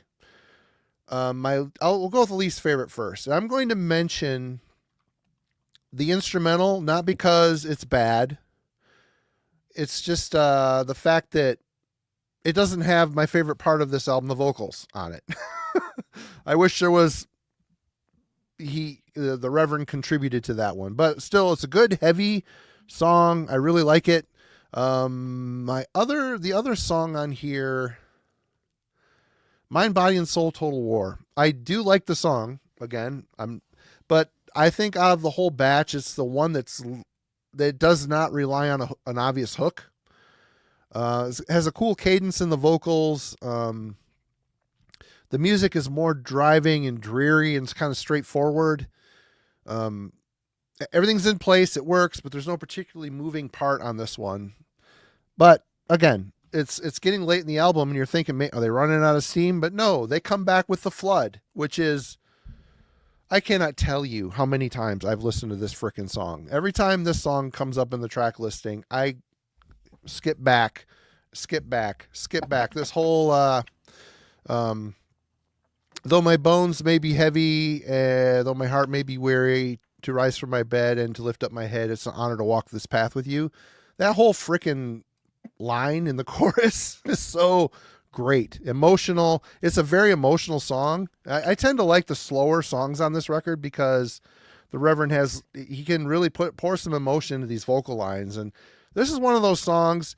It isn't just the lyrics and how he phrases them and how they work with the chorus. It's that whole that melody line. It's so simplistic, but the way the guitar sounds, the melody line itself, They start the song off with it, and that melody line is woven so perfectly throughout that song. Holy shit, what a song. He keeps going back to that hook, and then the chorus comes in. It's like the perfect storm. It's like an emotional. If they would have ended the album on this song, I would have been completely fine. You know, usually you start strong, end strong. You start fast, end fast. But it's okay to end on an emotional note too. But they chose to end with, was it Dear Reverend, Please Take My Hand, which is, you know, they're kind of getting back to what they started, introduced at the beginning of the album, you know, faster, kind of double bass, dominant, headbanging, great melody lines. I mean, they go out on a chorus that sticks in your head, which is what you want as well. But I would have been fine with going out on that, you know, somber, beautiful track, The Flood. I mean, I get it. Some people like, you know, don't like the stuff I like, and that's fine. Some people like things that sucks, and that's fine too. But I'm right here, Logan. I love The Flood. The Flood to me is the song. It's a deep cut. It's the second to the last song. It is an amazing song. I listened to that song probably 10 times today. I'm not even lying. I've been listening to this album. I want the next album club submission to come in because I need to break away or I'm going to burn out on this thing. But I mean, I could go through. I wrote a shit ton of notes. The Feast. Here we go. This is a favorite track on here. I love the movement and utter freedom in the vocal harmonies. There's a 70s playfulness to the Reverend style, and there's a purity in his excellent ear for atypical melody lines. Great choices. He's a great singer. I think he understands what Jeff is laying down musically really well and has a great ear for backing it up with something a bit playful, something a bit unique. Again, I was telling TJ, I keep mentioning the Carpenters, and I sent TJ a couple Carpenter songs to try to, like, when you get into the choruses, it isn't the tone of the voice, obviously. It's just the way she phrased, and there's a spirit and playfulness to her vocal cadences and the way she sang. I hear that with this guy, with the Reverend, and I also hear it in ICS Vortex. And I had a babysitter when I was a very, very, very little kid that loved the Carpenters, and she would dance around singing these songs. It's just a very fond memory of one of my first musical memories is, you know, she was my mom's cousin and she was kind of a hippie chick and super cool. She's still around. Hey, Pam, I know you're not watching, but she's just it made me realize, you know, music, how music can affect people. The impact that music has on people is amazing. It really is amazing. And it affects each of us differently. So it's funny, you know, I'm kicking off Logan, putting him in timeout. I don't care. Even though he's wrong, I don't care. Yeah. You know, because we all come into an album with our own baggage, and it helps us process the melody lines we hear. And, you know, like, I'll keep calling out the Carpenters. I'm not the biggest Carpenters fan. I don't own any Carpenters. She has a very distinct style of singing, and there was a freedom and spirit to the way she sang that was very 70s, but yet even in the 70s kind of stood alone. You know what I mean? And this is kind of, you know, guys like Vortex, guys like the Reverend here, they tap into it. And it's weird. It's a weird thing to call out. And people, I say the Carpenters, people go, ugh. Well, you don't, you know, you might not like it, but still it's really strong use of melody. But yeah, I'm gonna stop here. I could go. I wrote a novel of notes here for every song, but ultimately, yeah, it's all fantastic. Let's end with our judgment, final thoughts. We're 2 hours on this album, so Jim, judgment, final thoughts. We all know where you stand. Let me just say, I cannot believe we're almost 2 hours on this record. Well, it's half talking about what it is, you know, the concept, and then which is a big part of it. And then the music too. So. Yeah, it's just funny to me. But no, you know, musically, this album's strong. It's a strong power metal record. You know, there is a couple songs that I think it all comes together. Tithe being the one that comes to mind. You know, Mind, Body, Soul, Total War is the other. But, you know, ultimately, you know, this is, you know, obviously if you've been watching, this is a very divisive album, you know, you've got to, you're either going to be into these vocals or not. And it's not because, you know, even I would say objectively, the guy he's a good singer. He understands melody. He's always in key. He understands his range and his capabilities, and he stays within that realm. But for me, it just doesn't say metal, and that's okay. I listen to other kinds of music too, but over riffs of this style, over drums of this style, bass of this style, for me, it's just a little off-putting. And so I just it's just not for me. It's not bad, but it's just not for me. So I have I'm struggling with the rating here. I'll give it like I'd say 6.9, or maybe even a 7 because the music is so strong. But I think you've really, really got to be into this style of vocal for it to connect with you. All right. Kellen. Yeah, I actually, as much as the initial reasons that I walked away from this record back in 2023, I think still prove to this day. I do really, if this band was playing live though, and they had the full setup, you had the reverend in all the gear, you had the band dressed up like church members, like. To me, the live performance of this and what it would look like on stage has me curious. I think it'd be super interesting to see this. So I don't know if they're coming, if whatever Ghost tours the states and they need an opening band, 100% reach out to By Fire and Sword. They have played live. There's video of them online playing live. They had a full band on the first EP. I just think, when you look at bands like, for example, Tribulation was going to take out, Unto Others, and they've sort of pushed them along as sort of this gothic dark metal thing, but they also have a lot of pop sort of crossover there. When I listen to a band like this, I just think, they're opening a door into a different side of music that might not speak to me personally, but I am curious to see where they go. And I really do think it be best suited for a crazy live performance where this was all sort of decked out and they can put the theater of what's happening on this record on stage. So you're not quite my thing, but a totally unique act that has a concept that sounds like no one else, and probably deserves some credit for taking some artistic risks and not doing what is safe and predictable within the genre today. All right, Logan. Yeah, I mean, within the past couple months, I've really just realized how saturated the new wave of traditional heavy metal, or even just like it is traditional heavy Big metal, time. is a little death metal, black. I mean, it's all couple years. saturated, bro. It's all of it. Some feel more than others, man. Like, Yeah, I like the new wave of traditional heavy metal stuff. Like, being a part of the promo list has maybe changed my view, but there are like 5 albums of new wave of traditional heavy metal, all with like lady singers, all that sound relatively similar, coming out within like a week and a half of each other. yeah. I'm like, how does that happen? I'm trying to review one and I can't figure out which one to do. Everybody go check out in that realm. Check out Owlbear. They're probably the best in that realm. She rules. That gal in Owlbear rules. Anyway, go ahead. Sorry. I have not heard that band. They're a good band. I checked them out. Yeah. Good. But it's to say that here by Fire and Sword, man, they have something unique and something to say on top of that. And the unique delivery and the fact that there's actually like a purpose behind the message behind, aside from, let's rock and drink beer and be sexy, Satan, and do like ride Satan motorcycles and Satan, yeah. like, very much concepts that have been done to death. I mean, there are, ride motorcycles.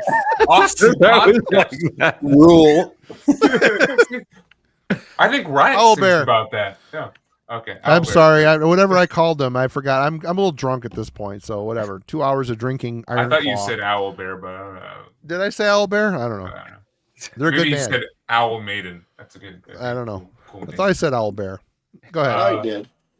But yeah, Upon just first listen of even this, I could tell this band was something unique and something different, and I think they followed it up with a album that further cements the fact that they are doing something worth checking out in this scene, and something that really transcends it, I think, and will, hopefully push them forward into the next thing, so that they're not just a part of, the rest of the flock, that they are rising like the Conduit wants them to.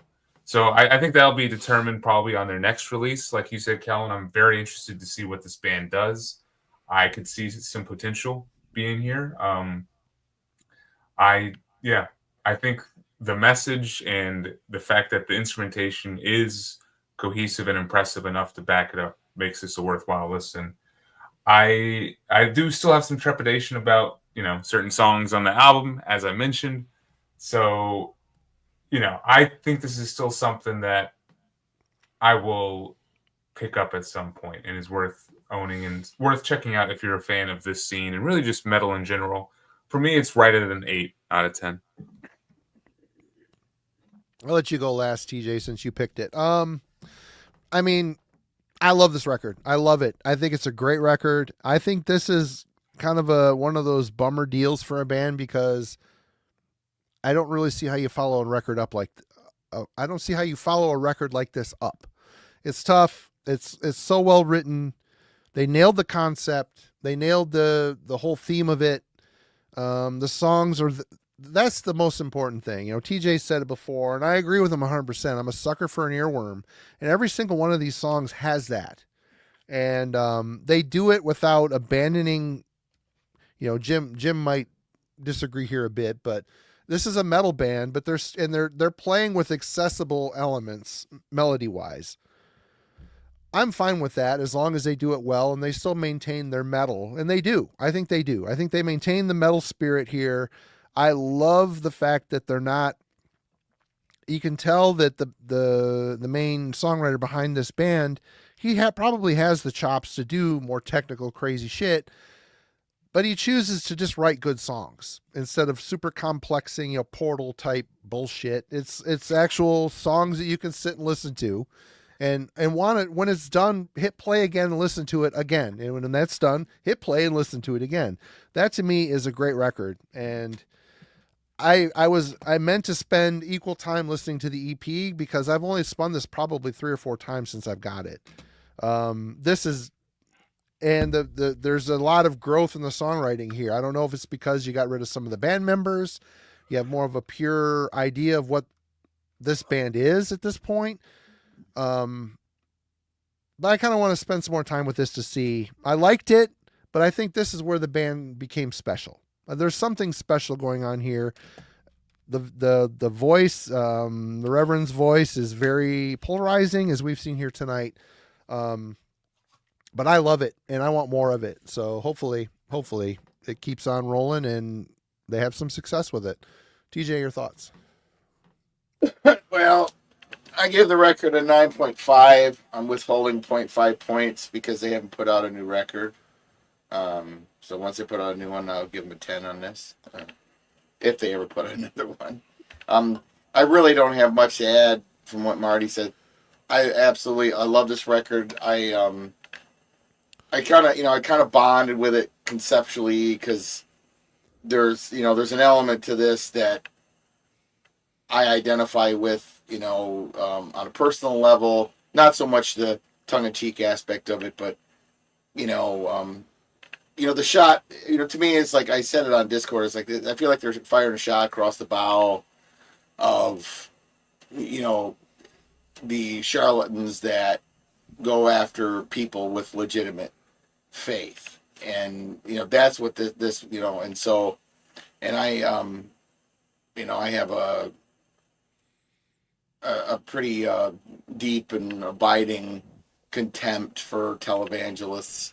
Not because I'm an unbeliever per se, or against that. I personally I believe in God, but I find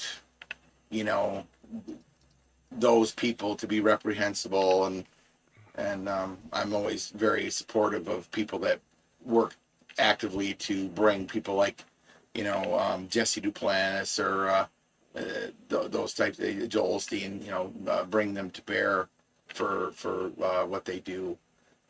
And so when Marty showed this to me and I started digging into the lyrics, and to me, I really, really like the idea where they were kind of really, it feels like it's attacking that, but also bringing up the whole cult aspect of things.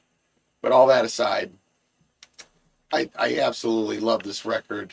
Again, Marty always wants to know what in the fucking hell is wrong with me.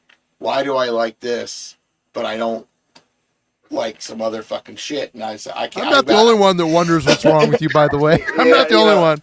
I have no easy explanation for any of it. I don't. I love this record. Other stuff, it's just, I don't know, just connect, so what it is, but 9.5 for me all day. By Fire and Sword. Embrace the Conduit. Reveal your heaving breast. Right on. Well, who's picking for next week? I don't recall. All right. Yeah, I thought it was either Jim or Marty. I couldn't remember. Jim's what you got? Well, I think, I'm all about the palate cleanser, and, we were talking about.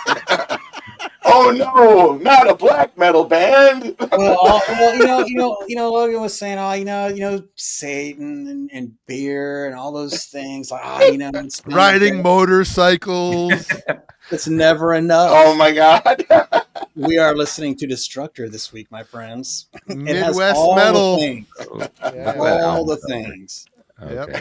Probably just okay. Check the guy here, dude, with the glasses and the mullet. I mean, come on. If that's not metal, I don't know what is. Yeah. But yeah, here's from 1985. Some early. God, I haven't seen that album cover, and I can't remember how long. Yeah. It's a good album. Actually, yeah, it is. Like, this is riptastic. It's gonna be fun, and nothing unique here. Just metal. Just metal. Midwest metal. Midwest, Ohio, Cleveland. Aren't they from Cleveland? Yeah. Some Euclid, according to Metal Archives. Yeah, Euclid on Archives. I know their Auburn Records is from North Olmsted, which is what this is on. This is OG 85 here. But yeah, Destructor, man. Thanks. Maximum Destruction. That's the name of it. Maximum Destruction coming at you. We'll be doing it. We'll be pounding evil. All right. Anybody have anything to add? Kellen, you're shooting a video this weekend, maybe. Yes. Maybe. Logan, what you got? Anything Is there a review coming up? There is. Monday there will be a co-review with Alan and Logan on the new Christian Mistress album. I don't know the name of it. What was the name of it? Children of the Earth. Children of the Earth. Yep. They actually released it today, by the way, as like a surprise. It's on Spotify platforms. I don't know why. Crap. I thought it was later, isn't it? I was going to put it up for Monday. I thought we were still ahead of time. It's supposed to be the 28th in Europe, and then next, the 7th or whatever of March for the United States. But I'm not sure torpedoes what happened. They put it up on stream earlier today. So. Oh, well. Oh, well, whatever. It'll be up Monday. You can hear what these guys have to say about it for sure. Friday show notes. Aaron the Metal Theologian will be joining us on our 200th episode.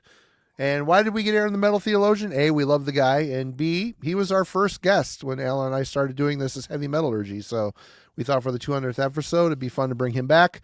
We're doing a Keeper Reap. I will be putting up in the Discord for you fine folks to be giving suggestions of what we should keep or what we should reap. And the rules for us three will be a little different, so we'll get into that. That Destructor album is called Maximum Destruction, Tim. But that leaves us with the only other homework we have to do is a closing quote from Tej here. Well, I will. I do have something to add, and I didn't mention it earlier. I'm going to go on hiatus again. For a little while. I need to take a little break from Wednesday nights. So suck it. But Good night. but with that being said, I will For leave no you all- reason at all other than just for drama effect. Yeah, no. I have. It's just it's work shit. It's just it So just for a little while, I'm gonna Right take on. a few- We'll take be a here when you while. get back. But with that, I will leave you with a point to ponder, more than a quote. Have you ever wondered how much you exist in people's lives? Are you in the minds of people you don't speak to anymore? You're not. Nobody likes you. Good night. Good night.